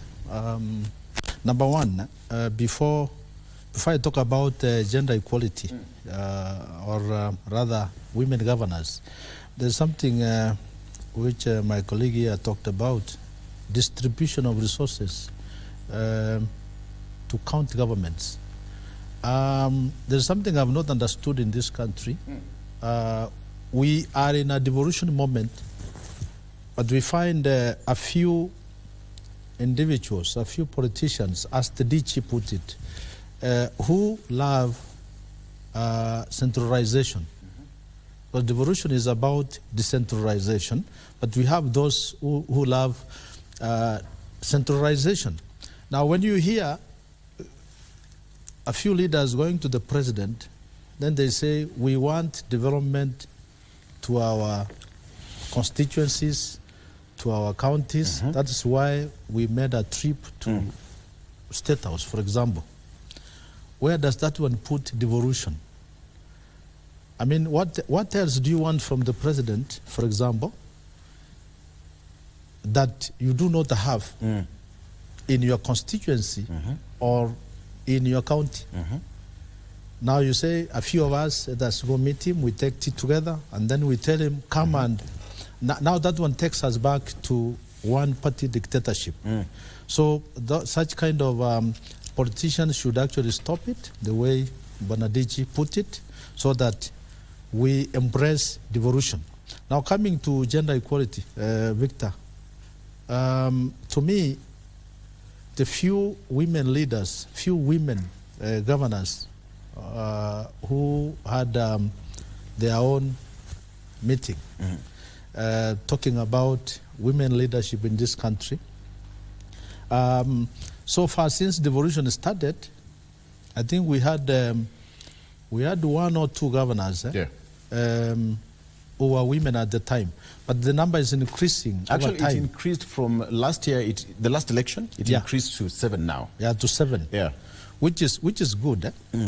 In our private conversations during break time, we said that one female governor is being has been impeached 3 times, and that one now takes back the issue of women leadership back. And then we say this: it's important for us to know on how to work with the MCAs. It's very important for her to know what the MCAs are, the foot soldiers for her, so that she knows how to work with them. Now the women governors who are in place at the moment at the county level should encourage their colleagues to also seek for these positions in the near future. Because the more we have women in leadership, the more we see how governance is done. We can be able to compare between women and men. And then we also need to remove that mindset that a woman can make a poor leader. Yes. We want, in the near future, to have so many women vying even for the presidency. And it is mooted. Of course, I had, when the women governors had their own meeting, they proposed a name, and that is the governor for Kirinyaga, that this one is a presidential material, and they are encouraging to vie for the presidency in the near future. Of course, it's not easy, But it's a good thought, so that in the near future we have these people also embracing leadership. We see how a woman can be able to change the landscape of this country as far as governance is concerned. And probably, because we've been talking about corruption that has been, wrecking AFOC as far as development is concerned in this country. Perhaps a woman is going to bring leadership to give us a different way of leading Kenyans towards getting rid of this monster called corruption in this country. Yeah. Okay. Yes. DG, your county has been mentioned almost 17 times in the last 3 minutes. So allow me to get it to you. When you talk about gender equality, and your county played a key role last week, the G7, and now we are talking about Kawira Mwangaza also appearing, the case starts to appear today before the Senate. The question is, gender equality card, has it been played very well to this far?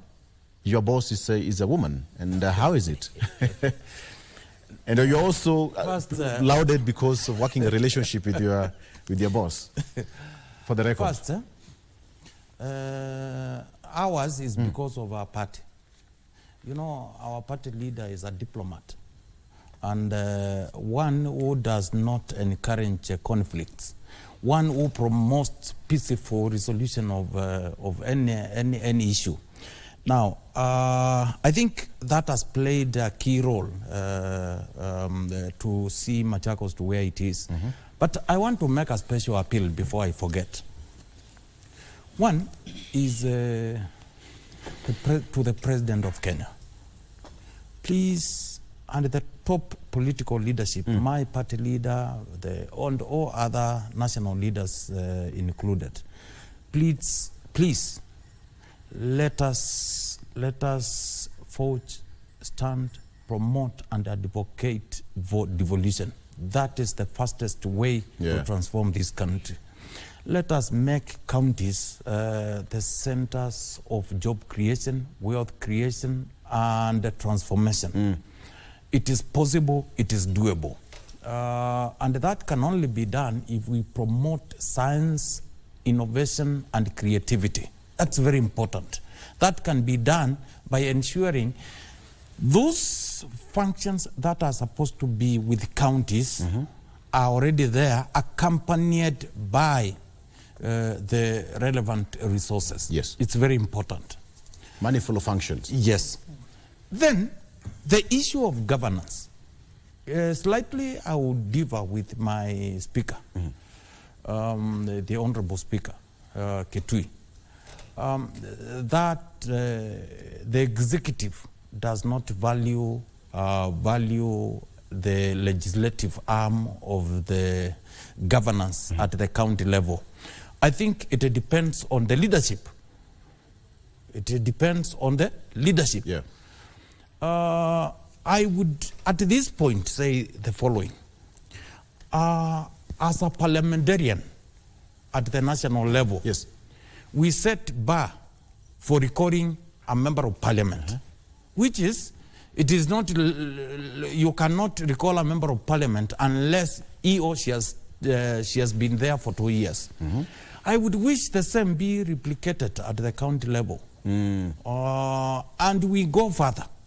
Because the MP is being recalled by the citizens, the voters, I think it should also include that if a deputy governor is going to be impeached, please involve the voters who voted. Let that process go on in all the wards, so that this process is fair, it is participatory, it does not discriminate the voters. That way, we will improve on governance. But I will also say that has been a challenge, because when you see what these kind of impeachments, I'm not saying they are not good, they are unfair. When you see county assembly sit, discuss, come to an agreement, this leader must be removed, there must be some issues which needs to be sorted out. I think leaders should work together, because you are serving the same electorate, the same selectorates who woke up and voted for all of you. So you should work together. And I think my special appeal, without interfering with what is happening at the Senate or what is happening in Meru, I think we can ask Wiper Party to second maybe my governor to Meru to at least bring peace. Because I think she has so far, the single most thing I think she has achieved is to bring so many leaders, so many players to work as a team for the people of Machakos. And I think maybe they can borrow one or two issues from Machakos and maybe move forward. So the issue of gender at the county level or within the devolution space, I think we have 47 entities. In those 47 entities, there is executive and there is the legislature. And I don't know, but we need to do much because still the political space, even at county level, is predominantly men. The speaker will attest here. I don't know. I know Kitui County is a Wiper county, and I know those elected, majority of them are we men. In Machakos, we are celebrated of the famous Machakos girls. But if you look at it, we have 40 wards. What about Machakos girls? Yes, and these 40 wards. You can't run away from this. No, I will define. I have got no problem defining. In Machakos, we have 40 wards. Out of the 40 wards, it is only 2 wards that elected female as MCS. What does that one tell you? We are far. But up there, we are seeing the senator, we are seeing the governor as female. But also the national government has also done marvelous. Because the head of judiciary, the county commissioner, there are several. The speaker, the speaker of the county assembly, and several others, heads of department, are female. But we have got no problem because I'm there. I'm trying to manage them well, so that under Machakos girls there is a man there. Are you trying to speak as the deputy president? No, I like that. You're leveraging. Yes, absolutely. So the issue of governance on a serious note, a lot is supposed to be done going forward, so that at least we balance. We don't leave men behind. We don't leave female leaders behind. But also they need to come forward. They need to come forward. Nobody will go for men from the house. They need to come out. Politics competitive. Express, articulate their policies so that they can be seen by the electorate. But it's also important to note that the judiciary is now predominantly led by women, starting from the Attorney General, the Chief Justice, we have the Registrar of the Judiciary. Who else is also leading that? Even Deputy Chief Justice. Exactly. But I think now corruption will come to an end. This Attorney General is a serious one, and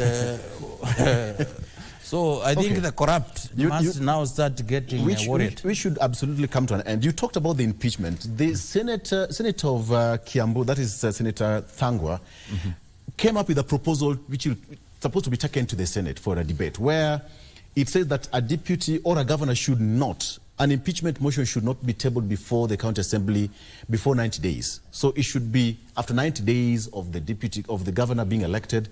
That is when that bill should be introduced. But then now we've seen the governor of Meru is being impeached for the 3rd time. I would imagine what Meru people are going through right now. In terms of on impeachment, I think we should make it uniform. Just the way it is in Parliament. You cannot recall a parliamentarian. We need to standardize. We need to standardize so that we don't threaten devolution in Kenya. But again, also, we need to also strengthen our institutions. The fact that I cannot, we are making a proposal to make it uniform, it does not mean that during that period I can do stupid things and I get away with it. We need to ensure and by the way, that also goes to devolution. Other than strengthening our institutions, even at the county level, we need to see a stronger legislature that makes independent decisions. That, in my view, has also independent way of getting their budget. Yes. And in a sustained way, such that I, as a governor, I don't wake up one day and decide I disagreed with the speaker at a Saturday funeral. So that now I start punishing them by not allowing them to have their budget. So we need to strengthen institutions at whatever level, and we demystify the issue of strong leadership, but instead we have strong institutions as opposed to the individuals. Prof, there is this goes to all of you now. There's this big elephant in the room called public participation. We've heard about it several times, and many cases have also flopped in court because of due to lack of public participation in as far as some of the cases are concerned. How do we bring the issue of public participation to the fore so that it's well articulated, it's in the Constitution, but should we have a threshold, DG, Prof, and Speaker, should we have a threshold to what forms a proper public participation? We've seen a couple of, as I've said, cases flopping because of lack of that. So, Prof, what do you think should happen? Because it's here with us. It has to stay either way. And I'm so sure the ADPs and different counties are also performing your public participation as we speak. You're so busy right now. Prof. To me, Victor, the issue of public participation, because as a Kenyan, I've seen many cases flopping because we are told there was no public participation in this, no public participation in that.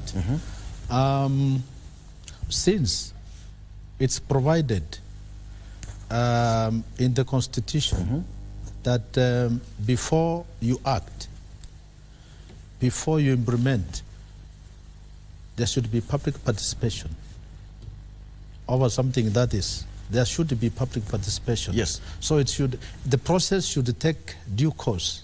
Instead of jumping the gun, doing things, and then once we go to court, we are told, go back and ensure that the procedure of either an appointment or ensuring that the service delivery is done in the best way possible.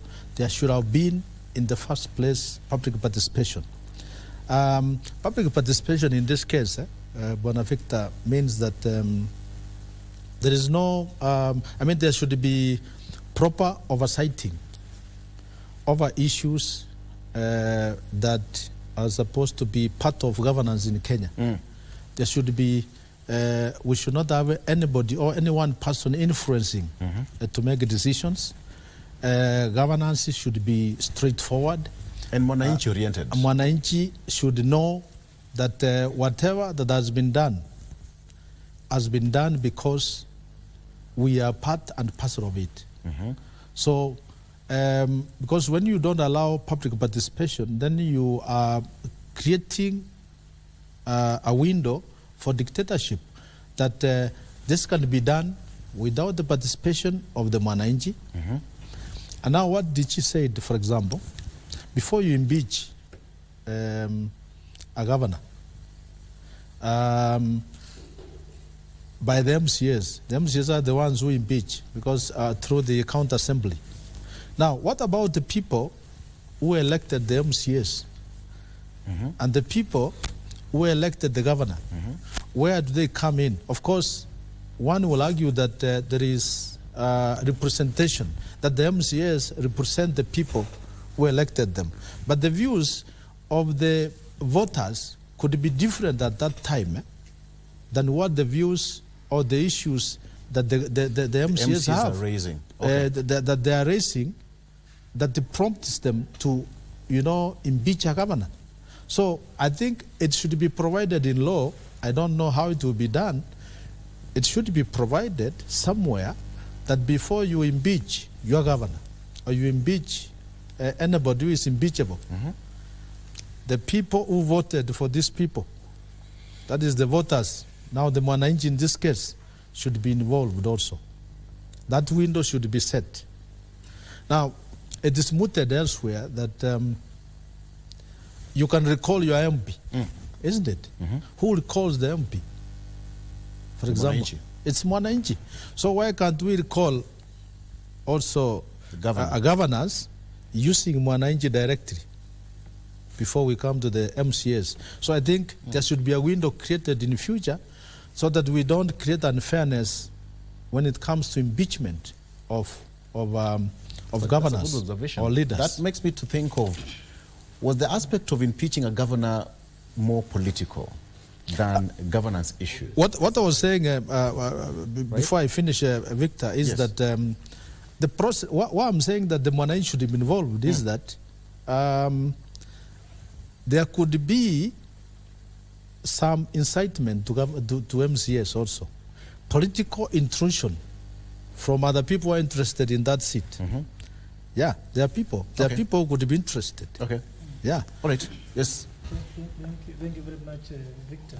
Before I talk about public participation, allow me to mention something on gender equality, because go ahead. that is something which I need to comment on.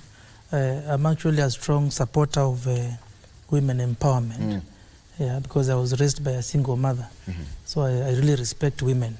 But when we talk of gender equality, when we talk of gender, I think it's important that we know that gender means both men and women. Let us not mistake gender to mean only women. Because we sometimes our colleague female leaders play this card just to gain an advantage of the male colleagues. I think we need to have a fair ground for all of us, both men and women. And that's why in the Constitution, even in the County Assembly, where there's no 2/3, women are nominated to fill that rule. And I think it has been used across all legislative bodies. In the governorship, and I think I want to agree with the Deputy Governor from Machakos, my very good friend, on the issues of female governors. It is good that we have female governors and male governors, but you see, on the space of getting elected, people are not told in this category you must elect a woman, apart from a women rep position. So in the governorship, or in the MP or a senator or MCA, where there's election, ladies should fight for their space. But you can't sit down and say, because I'm a woman, I want to be elected. And if you get elected because you're a woman, then don't sit down and say, because I'm a woman, I need to be protected. You must do your work. That's why I said that in the case of Meru, and I agree with the Deputy Governor, maybe more needs to be done. I saw a case was filed in High Court in Meru. Even the Jurinje case was to be involved, because it's a very big issue. If you can't work with other leaders, who do you want to work with? Look at Article 180, sub-Article 2 of the Constitution of 2010. The qualification for a governor or a deputy governor are the ones for the MCA. There's no different. You remember Sakaja, when he was being taken to court on the issues of a degree, and it was very clear that for a governor, so long as you qualify to be an MCA, you don't need a degree to become a governor. So we have the same qualification. But when a governor thinks that he or she is too big and he or she undermines MCAs, that is where the problem begins. So I think it's a matter of respect between the two arms of county government, the county assembly and the county executive. The issues of impeachment, Victor, I don't think any leader who is elected should fear impeachment. Myself as a speaker, I can say that, when you are elected by the people, you should serve the people. Even though I agree that there needs to be some good mechanisms on how a leader is removed from office, and if that mechanism, because currently we have a mechanism of impeachment of all elected leaders. The impeachment of a governor is actually the same as the impeachment of a president. We have not heard the president complaining, but we have heard governors complaining they want it to be more safeguarded. The question is why? Do you want to get there and then you feel more secure, you can do anything you want? So as we work towards that process of getting good laws on impeachment of leaders, I think also those leaders should also appreciate that when you get into office and you feel to do your work, the next thing is being removed. But if you want to say, Victor, that you have a security of tenure for 5 years, you can do whatever you want to do, then that's where the problem is. Up to where we are, because we're out of time. On a scale of 1 to 10, what have we done so far? Where are we? On a scale of 1 to 10? In terms of... devolution. Devolution? Yes. On a scale of 1 to 10, I think in my assessment, I can say we are around 7. You're around 7. We are yet to reach 10, but we are above. We are above average. Okay. We are around 7. Prof, scale of 1 to 10, in as far as governance is concerned. I can say 6 over 10. 6, 7? 6 over 10. That's not bad. So we are making strides. DG, you are directly involved. Scale of 1 to 10? I would say 5. And I'm saying this. Yes. I'm a researcher. And 3/4 of that research is in devolution, leave alone the practical bit that I'm a deputy governor somewhere. I'll tell you for sure. We are where we are because of the actions from the national government. And my take would be, if we can determine what goes to education, what goes to security sector, both military and national police service, and then the rest, the remaining budget, 3/4 of it goes to devolution, the better. We will, this country will move so fast, will transform so fast, and most likely it will provide employment even to the people from Great Lakes countries and even within Eastern Africa. It is doable. I'm saying this because I know for a fact that if you go by examples of the countries that have fully gone decentralized way, and I can name them, all of them, we saw them majorly and seriously implement and support devolution resource-wise and through supporting fully devolution. So I think even the budget we are talking about here, what is going ideally to the counties should be the one that is remaining at national level. I know the constitution talks at least 15%. But that at least 15% should be the one remaining at a national level. Right. Gentlemen, thank you so much for your time. I'm so happy that we are talking about matters to do with the devolution 14 years down the line. When President Mwai Kibaki raised it up at Uhuru Park 14 years ago, may he rest in peace, he had a good vision for this country. And we are all here celebrating the milestones, albeit challenges that we are facing. But, Rome was not built in one day. And they say that it takes time for something to grow. I'm happy that you came on board as we celebrate 14 years, build up to next week, Tuesday, when the country will be celebrating 14 years of devolution. And you are in the front line exercising the same. But you know what? The person matters a lot, the Wanjiku, because service belongs to them. Thank you so much for joining us on the show. That is Deputy Governor of Machakos, Francis Mwangangi, joining me on set. Professor Tom Nyamach, who is a political and a governance expert, also joined me for the first time. Professor, thank you so much for your valid company. And Wakili Kevin Katisia, also the Speaker of the County Assembly of Kitui. Now, let me say this. When you are invited to a table, make sure that you attend. I have to put it clearly that I personally made a call to the Deputy Governor of Muranga and without any apology did not make it to the show. Now, that is not good. A poster was done, everything was done, your table was set until we had to remove your seat offset. I tried calling you twice, you did not pick up my call. That is not good. The show continued nonetheless. Thank you so much for joining us. I'm Victor Lo. Good morning. Bye-bye.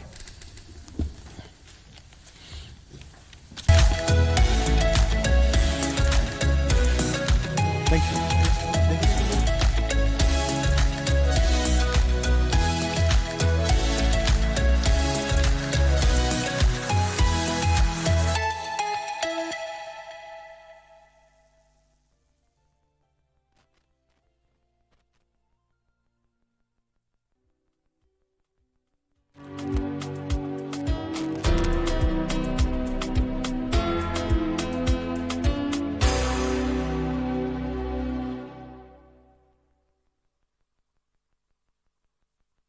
The young generation awakens on Y254, the leading youth TV station in Kenya. We treat you to current affairs, entrepreneurship, health, and human interest conversations. It's art, it's culture. Movies, gossip and trends, sports, drama. We we bring you a vibe like no other, straight to your living room. To keep you informed, inspired, entertained, and most of all, refreshed. We are such a vibe. Y254. Imagine. Hizi rangi yangu mimi alikuwa anaona tu hapa nikasema nitumie. Unaona hii ni mali yangu ya ofisi unachezea. Kaunti moja leo hapa nikusaidiaje? Mko umeitisha chakula gani? Ng'ombe. Ule matope. Wewe niache nitikucha. Wewe kucha bwana. Wamekucha. Korabu wangu. Yes. Wewe kimpi wacha nisikia wewe. Sina robas. Wani akana ma. Mali yake. Kutungi. Ayo basi dimete ndium by the way. Roho yako inakuanga pande gani? Ni nini unabanya? Kanjo ni mpyo. Kama unataka nikuitie polisi, endelea kusimama hapo.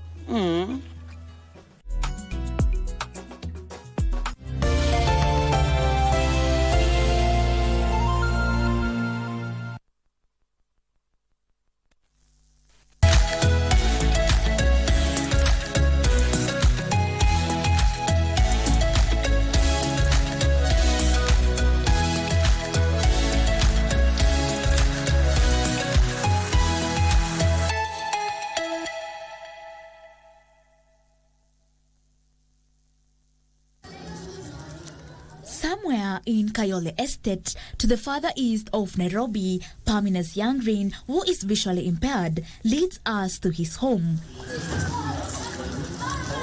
It is here that he has nurtured his DJing skills. Controller, he has a non-visual desktop access design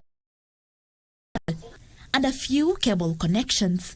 And in no mixes rent the air.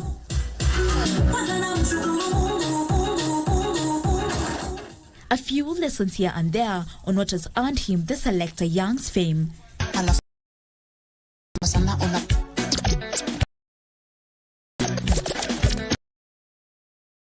Ili come true natumia na softwares, nikaingia kwa field, nika purchase na kufanya research ikakuwa true. DJing has had its fair share of challenges for him too. Unapata equipment ziko so expensive, na kama tuseme my DJing machine yangu ni around 50,000.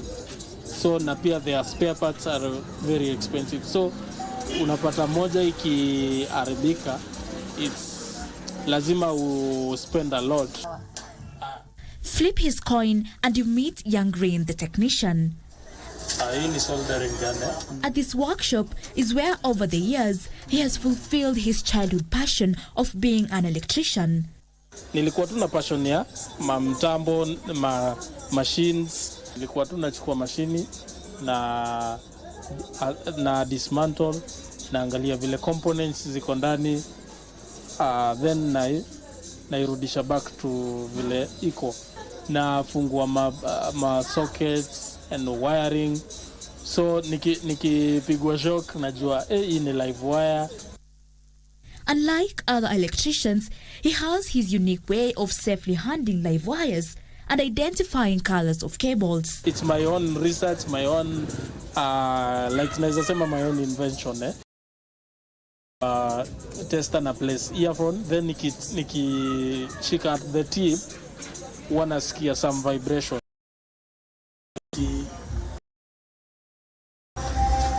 Then hapo najua ni live wire na moto ina flow. So kama nataka kujua colors, kuna natumianga testers. Kama nataka kujua colors za stima, nikiweka kwa red kwa live wire then iwake, that is natumia earphone kusikiza. Ikiwaka najua hiyo live wire. So najua hiyo ni either red ama brown. His prowess in electrifying homes despite visual impairment has earned him adoring customers. Stima ikileta shida anafix vizuri sana. Kuna wakati radio yangu ilikuwa imeharibika, ilikuwa imenisumbua, na nilipomletea nikamwachia, kumbe alifungua akajua shida ilikuwa ni transformer. Alikuwa ananitengenezea TV ama unapata kama mashine imeharibika ananitengenezea. His determination to succeed has also inspired his fiancée Sarah. Ni mtu anajitafutia, ana hustle mwenyewe na ana make ends zina meet. Kitu who ni inspire, nimejifunza unaweza fanya anything despite kukuwa na disability yoyote. Nevertheless, it's not all been success without challenges. Umetumwa spare part, so unaenda kuichukua, then ule mse anadhani labda umekuja kubeg just because haoni, he's blind. Hizo machines are very expensive, so sometimes lazima ni hire ama nitafute mtu mwenye anaelewa maneno ya technician anisaidie kwa hizo small components. But zingine nikichoma hivyo naweza pata maybe imenichoma namna hii, lakini najaribu tu kukopa. Another challenge ni some motherboards ziko na sharp objects, so before you realize kitu ni sharp isha kugwara. His advice to youth: kama una feel uko na passion fulani, unaweza try to reach out watu wenye wako concerned na passion yenye una feel. Let's go. Passion is what has driven Young Green to do such daring ventures. Even so, he does them so well. Then what else can we describe him to be if not extraordinary? Reporting for KBC Nairobi County, I'm Lorraine Chepchirchir.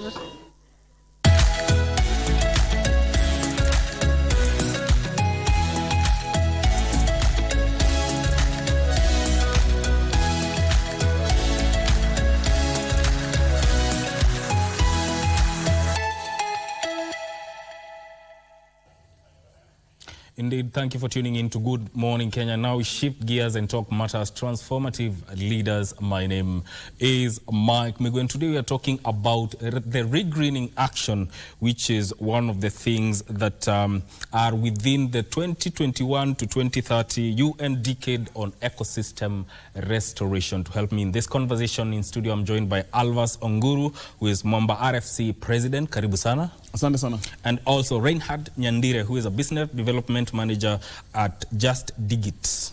Karibuni sana. Thank you. Let me start with you. You are embarking on a walk in New York City to raise funds for the regreening action. Mm-hmm. Why now and why New York? Why now is that it's urgent. Yes. Climate change is happening very, very fast. Mm-hmm. The earth is warming more faster than you can manage. Yes. And so what we're trying to do is try and mitigate the effects of climate change. Mm-hmm. One of which is, the earth is warming up really rapidly. Yes. And so the sooner we do these things, obviously, the better it's going to be, the cooler the earth is going to be. And so the time is now. There's no better time. They say there's no better time than now. Mm-hmm. The best time was yesterday. The second best time is today. So, so we're doing that now. And why New York is because we're working with an organization. I work at Just Digit as well. And so we're doing this work in New York to raise money for our regreening actions. There's a group we work with called 24 The Planet. 24 The Planet organizes these walks that are 24-hour walks in several cities across the globe. But the first city was in Amsterdam, and then they're going to Budapest, and then now they're doing the walk in New York. And the New York one is where we've been invited to come and participate and take part in this. But also the walk in New York is coinciding with the Climate Week in New York. And so it's a platform where a lot of people from around the world, people work in climate change, people work in climate action, are meeting to talk about climate issues. And so this work is happening on the sidelines of Climate Week. Mm-hmm. And so it's a wonderful opportunity for us to meet people who work in that same sector, mm-hmm. people who are worried about climate, people who are conscious about climate. And so we then coming to this work to raise money for our organization, for Just Digit, which sort of just does regreening interventions across Africa. Uh-huh. And so this is a wonderful opportunity for us to meet climate action people, to raise money there and to create awareness really about the work we do in Africa. Uh-huh. Let me come to you, Mr. Nyandire. Why use sport and specifically rugby to enhance or raise awareness in these efforts of regreening the planet? Yeah, I think I'll give a very clear example here. I knew about Cristiano Ronaldo being a Man United fan. Yes. Back in the village when we had no TV. but radio, KBC, I remember those kind of sports. So what I'm trying to say is that sports penetrates to the very, very local level. And in the whole regreening or restoration initiative, so climate change mitigation or conservation, so to speak, affects the local people at the very, very local level. So we are using not only just sports, we're using sports and arts to get to the very local level, and we are bringing on board ambassadors like currently working with Patrick Kluivert, a former Barcelona player. We are trying to get on board different players like Robin van Persie as well to join us. And in Kenya, we're also working around getting some of the key sports people. But the main reason why we are combining sports and conservation is to preach out the message and transfer the ownership back to where it belongs to the local communities. And aside from that, climate change impacts all sectors. I mean, the other day I was talking about, we see water breaks nowadays in football sessions, something that when I was growing up I'd never seen. So you can technically see the impact of climate change in every sector. So we are using what people love most and what communicates to the very, very local farmer, the very local landowner in a way that can resonate with them. So we are using sports because of its outreach to the very local level. Yes. Alvas, the aspect of communication and technology in all these efforts, what role does it play now that we are talking about creating something you would call a nature renaissance? Yeah, I like that term, nature renaissance. Communication and technologies essentially have in a sense made everything shorter, quicker, faster, and have more impact. And now that talk about communication and technology, one of the things we've done as an organization, as Just Dig It, is that we've developed a mobile phone application that allows us, so what we do in essence, basically, in summary, what to do, we work with farmers and pastoralists who use the land as their primary source of income. But then again, the land is degrading. As we know, climate change is making everything difficult to do. And so we've got an app that allows us to reach farmers wherever they are. All they have to do is go into the phone and learn what to do, and then take lessons to tree green. So that's one of the examples of how technology is actually allowing things to happen and facilitating really things that we couldn't be able to do in the long form version of life. And so technology allows us to do things to scale up really things very, very fast. And so what technology and communication and technology really has done is allowed us to shorten the time in which it takes things to be done, to shorten the availability of people who can do those things, and I'll put power, if you like, in the hands of people who own land, people who are affected by climate change. And that is essentially what we're trying to do even with this technology that we've got in our hands and our ability to do that thing. And so technology has become a great enabler of scaling up, of shortening time spans, of shortening availability of things and resources and so on and so forth. But aside from that, we celebrated having regenerated 18.7 million trees early in the year. And then currently, we're just 10 years old, and we've been able to get over 400,000 hectares of land under intensive restoration in the ASAL areas in Africa, in Kenya, and Tanzania, and other countries where we're working in. But then the big question is, how then are we able to confidently say that we have 18.7 million trees? We are able to get satellite data on a regular basis in terms of how every tree and every band we dig perform over time. So we are able to tell tree number 421 performs. How does it perform? What are the progress? Tree number 1, and how are you able to do this? Through satellite data. So that's how you're able to really use technology for monitoring and evaluation. Of course, the government has a goal of planting more than 15 billion trees by 2032. How do you see that fitting within your efforts? It definitely fits, because what we do, we call it the FMNR, the Farmer Managed Natural Regeneration, or the Pastoral Managed Natural Regeneration. In this way, we give life to trees that would otherwise be dead if we didn't have any interventions. And the difference between the FMNR and tree planting is that FMNR is the success rate is 100%. Tree planting, I'm more for the tree growing aspect. It's a very great ambition for the government, and I hope that we can transfer the ownership to different stakeholders, the local communities, schools, the youth, and all that, to grow these trees, because we plant them, but then who then takes care of them? So it's a great initiative, and it definitely fits in. And we are looking into that. How then do we manage to do this? The tree planting activities in Kenya, mostly they target the greener areas where it rains and all that.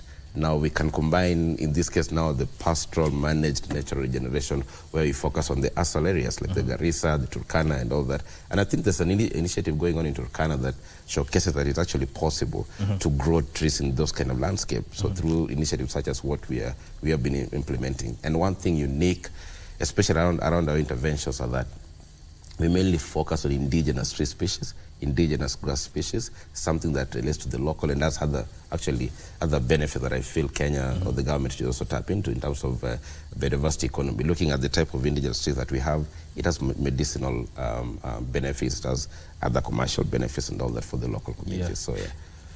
Let me come to you. What do you see as are there some sustainable solutions that this work will bring about, especially when it comes to, let's say, farming is one of the things that contribute to land degradation. Are there sustainable solutions that you aim to bring about from this work? Yes, what we try to do with our what do you call them, interventions? What we try to do with our interventions in terms of regreening is make sure those interventions are sustainable, number one. Number one, they're managed and run by the landowner himself. So whether he's a farmer or is a pastoralist in Kajiado who has 100 goats or 200 goats, what we're trying to do is make sure that this patch of land that you own is not getting barren because of farming or because of grazing by animals and so on, but we allow you, we have interventions that allow you to make sure that this patch of land that you have is regreened in a way that it's continuously sustainable. For instance, one of the things we do in pastoralist areas, for instance, is if you've got 6, 7, 8, 9, 10 acres of land, and you've got another 10 acres that you can use to graze, so you sort of rotate and graze in places where we restore this patch and make sure that it's sustainable for the next 10 years. The grass is growing consistently, and then move to somebody else, move to another piece of land as this one regenerates itself. So the idea is to be sustainably, you're right, to be sustainable enough that it can continue generating itself and regreening itself over time without us being there. You know, without us asking you, giving you guides and training you how to do that. Yes. Before you respond to that, I also want you to add this, because when we are talking about degradation, we are not talking about just the forest and everything. This is a threat to food security also. So how is that these efforts going to help in ensuring that this food security and the environment are regenerated well? The main reason why we are where we are today is we're losing the areas of key ecological importance at a very fast rate. And why is that? Because of the competing land use options. You know, we are moving towards a commercialized state, or status, I would say, economic status and all that. So conservation of climate change, we've lost biodiversity due to those competing land use options. Someone looks at it in a way that this land was prime for wildlife use, or et cetera, but then there's an industry that needs to be built somewhere, and we understand the economic aspect. The big question right now, the conversation is moving or shifting towards the nature-based solutions. The approaches that, including what you're implementing right now, that are not only improves the resilience of the local communities, but also the local ecosystems. So in a way that we're looking at the economic aspect, how do we make the local community benefit? And in this way, looking at the way we approach it from a just dig it perspective, we do restoration through digging of bands and all that to control the loss of topsoil, so that we can allow the water to infiltrate the ground, good for agriculture. But aside from that, we have established what we call the landscape restoration enterprise, something that mainly targets the local women, pushing through the agenda of gender in the whole conservation space and desertification combatant. So what we do with the landscape restoration is we've established what we call the grass seed bank. So once we've restored a particular landscape, we seclude maybe over 10 to 100 hectares, and then we allow the grass there to grow to maturity. So the local women harvest the grass seed, they sell it back to us and other entities in the region like conservancies, etc.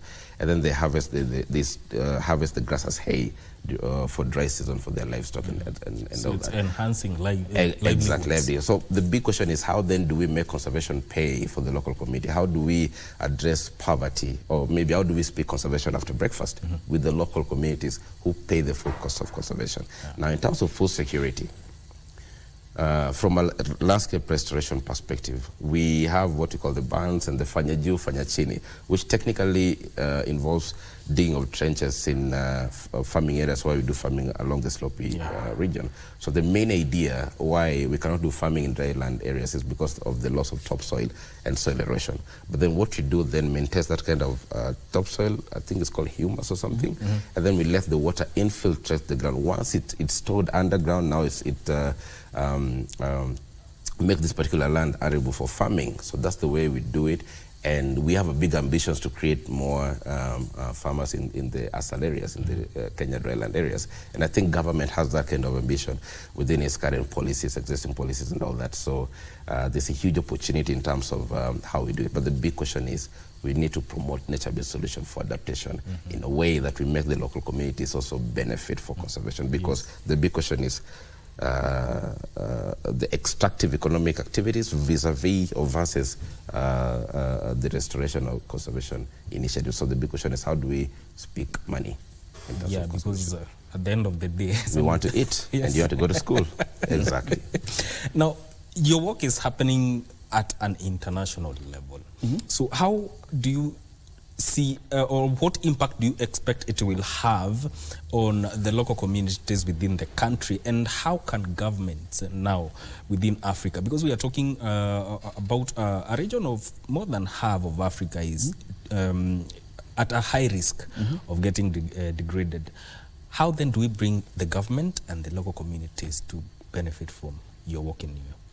Okay, so number one, we're working at an international level, you're very right, which is in New York. But the organization that we work with, which is 24 The Planet. 24 The Planet organizes these works to raise money solely for Just Dig It. So we are their kind of, their pet project. So all the money that's raised on these works come to Just Dig It. And then when the money arrives at Just Dig It, then what we do is we can then determine whether we want to do restoration. So we've got restoration projects going on in Tanzania, in Kenya, and now in Senegal. And so we can decide, okay, now we've got, hopefully, $10 million for restoration across the 3 countries. So now that we've raised $10 million from this work in New York, we'll then decide where do you want to put this money? Do you want to use it in Tanzania, in Dodoma or Arusha or whatever? Or do you want to use it in Kenya, in Narok, in Kajiado or in Isiolo? Or do you want to take it to Senegal and do XYZ, depending on the need and the urgency of what we're doing at any one particular moment? So at the international level, yes, it's great that we're getting international exposure and we're getting to talk to people at an international level, and therefore our work and our restoration efforts and we're creating awareness really of the work we're doing in Africa, in New York. And so then we're putting the spotlight in Africa. Like you say, Africa, half of Africa is under threat of degradation. Yes. And so we're putting a spotlight on our work from a global level. But the money being raised is raised at a global level, obviously. So that's the hope is that from that international spotlight, we'll be able to raise a lot of money internationally and then deploy that money in Africa, in Kenya, in Tanzania, in Senegal, wherever it is we need to deploy it in Africa. But how do you get government involved? Government has obviously the owner of policy. And government has, basically government has hopefully the greater good for everyone in mind. And so if you go to Tanzania, we work with government to facilitate the things we do, to enable facilitation of the restoration efforts we're trying to do. In Kenya as well, government is very, very involved in the work we do. Government is a key partner in the work we do in terms of licensing, in terms of facilitating, in terms of everything we do with the government. Government is extremely important in Senegal as well. And so as soon as this money is raised, and we've identified that this money will be useful in restoration in Singida, Tanzania, for instance. Of course, we'll talk to government, and government will then facilitate us with the infrastructure that's required to deploy these resources into the effort we're doing. So government is an extremely important partner in everything that we do in terms of restoration and in terms of regreening. I want you, Reinhard, to stretch on the need to transform many communities that are they are vulnerable to climate change. Why is that important?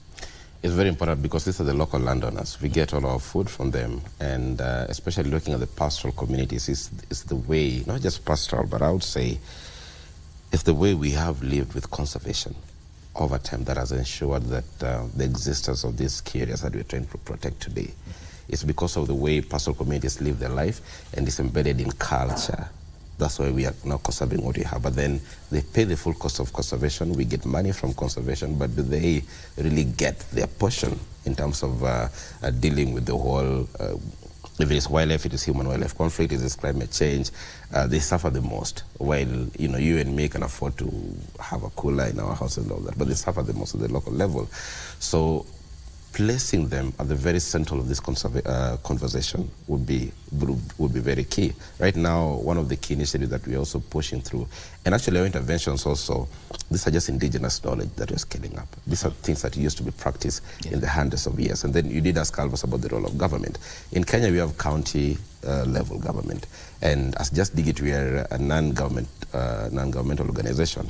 And where government can come in and help us play a role, we are working in landscape, and the way from a county level, or the Council of Governors, so to speak, they can help us in terms of doing those kind of cross-boundary or scaling up the whole, working through an entire landscape. Because right now we're trying to connect the southern Tanzania to the northern part of Kenya, coming down to the region. And I think Alvas maybe mentioned or did not, we'll do the work in New York, but then next year we also we hope to work with the government to bring the work to East Africa from Arusha to Nairobi. So there's a huge role in terms that the government can really help us do to scale up what we've been doing over the years. Due to the interest of time, your parting shot.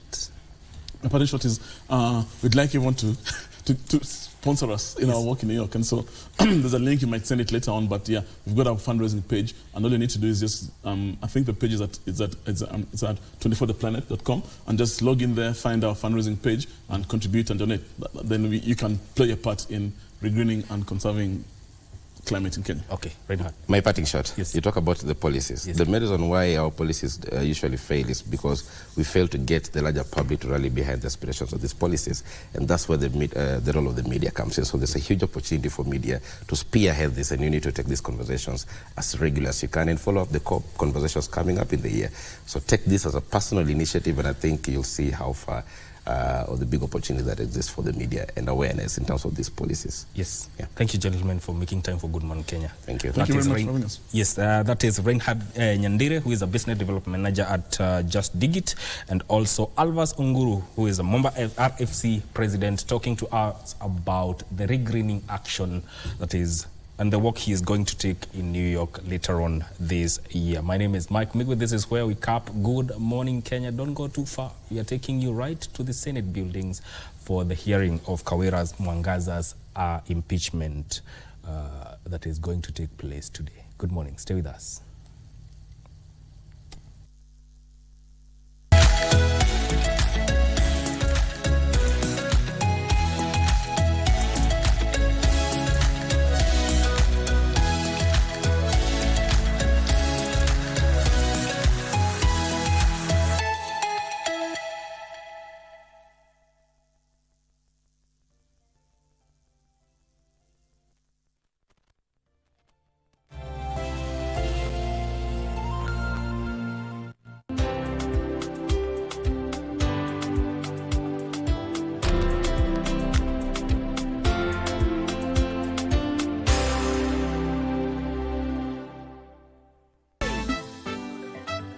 Michelle, what did you do to annoy Kinyanjui this much? Leave this woman alone, such a melodramatic idiot. Oh, I am a woman, eh?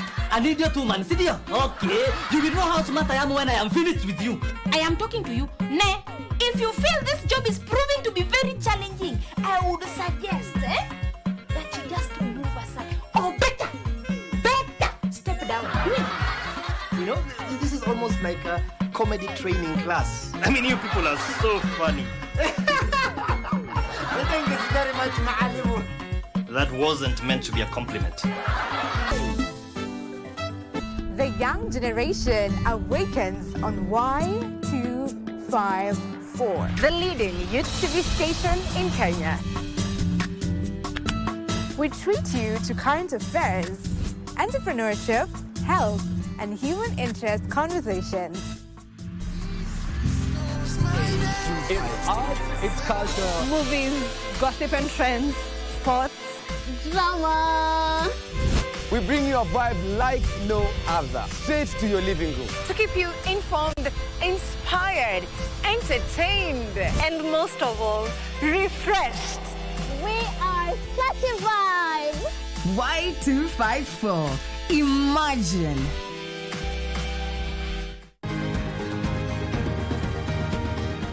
Thank you for joining us on Healthy Living. Stay connected to Voice of America at voanews.com. A look at your kidneys and how they impact your health. And an expert discusses chronic kidney disease and how to protect yourself. And Ivorian psychologist Noor Bakayoko shares some insights on bullying and what can be done. It's important to avoid major events or major health crises. How do you know if your cough is due to a serious condition? We'll have some answers. Stay well and strive to make every day a healthy day.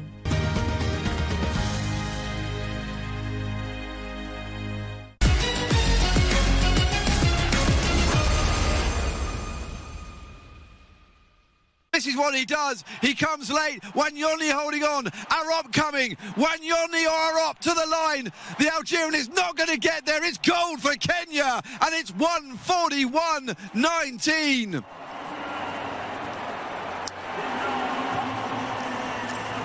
Front-running excellence from Wanyoni, who gets revenge. He will celebrate as Kenya's remarkable run in the 800 meters continues.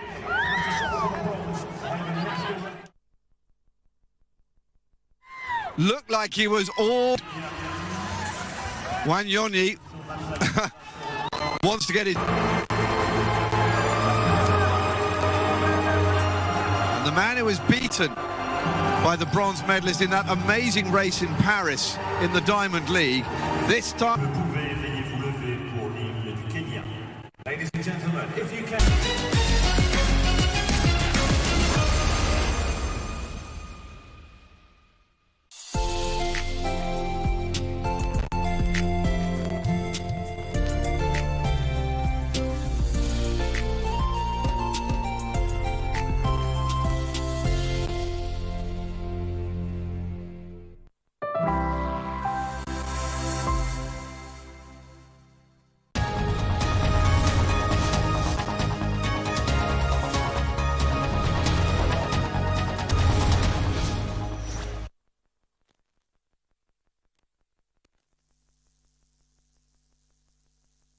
To go unto around 12:45 p.m. where we'll be having an hour and a half lunch break before the House then resumes at 2:30 p.m. as per the procedures of the House.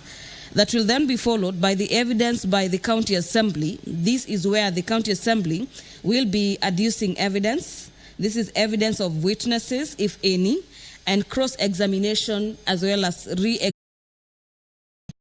of the governor for Meru County.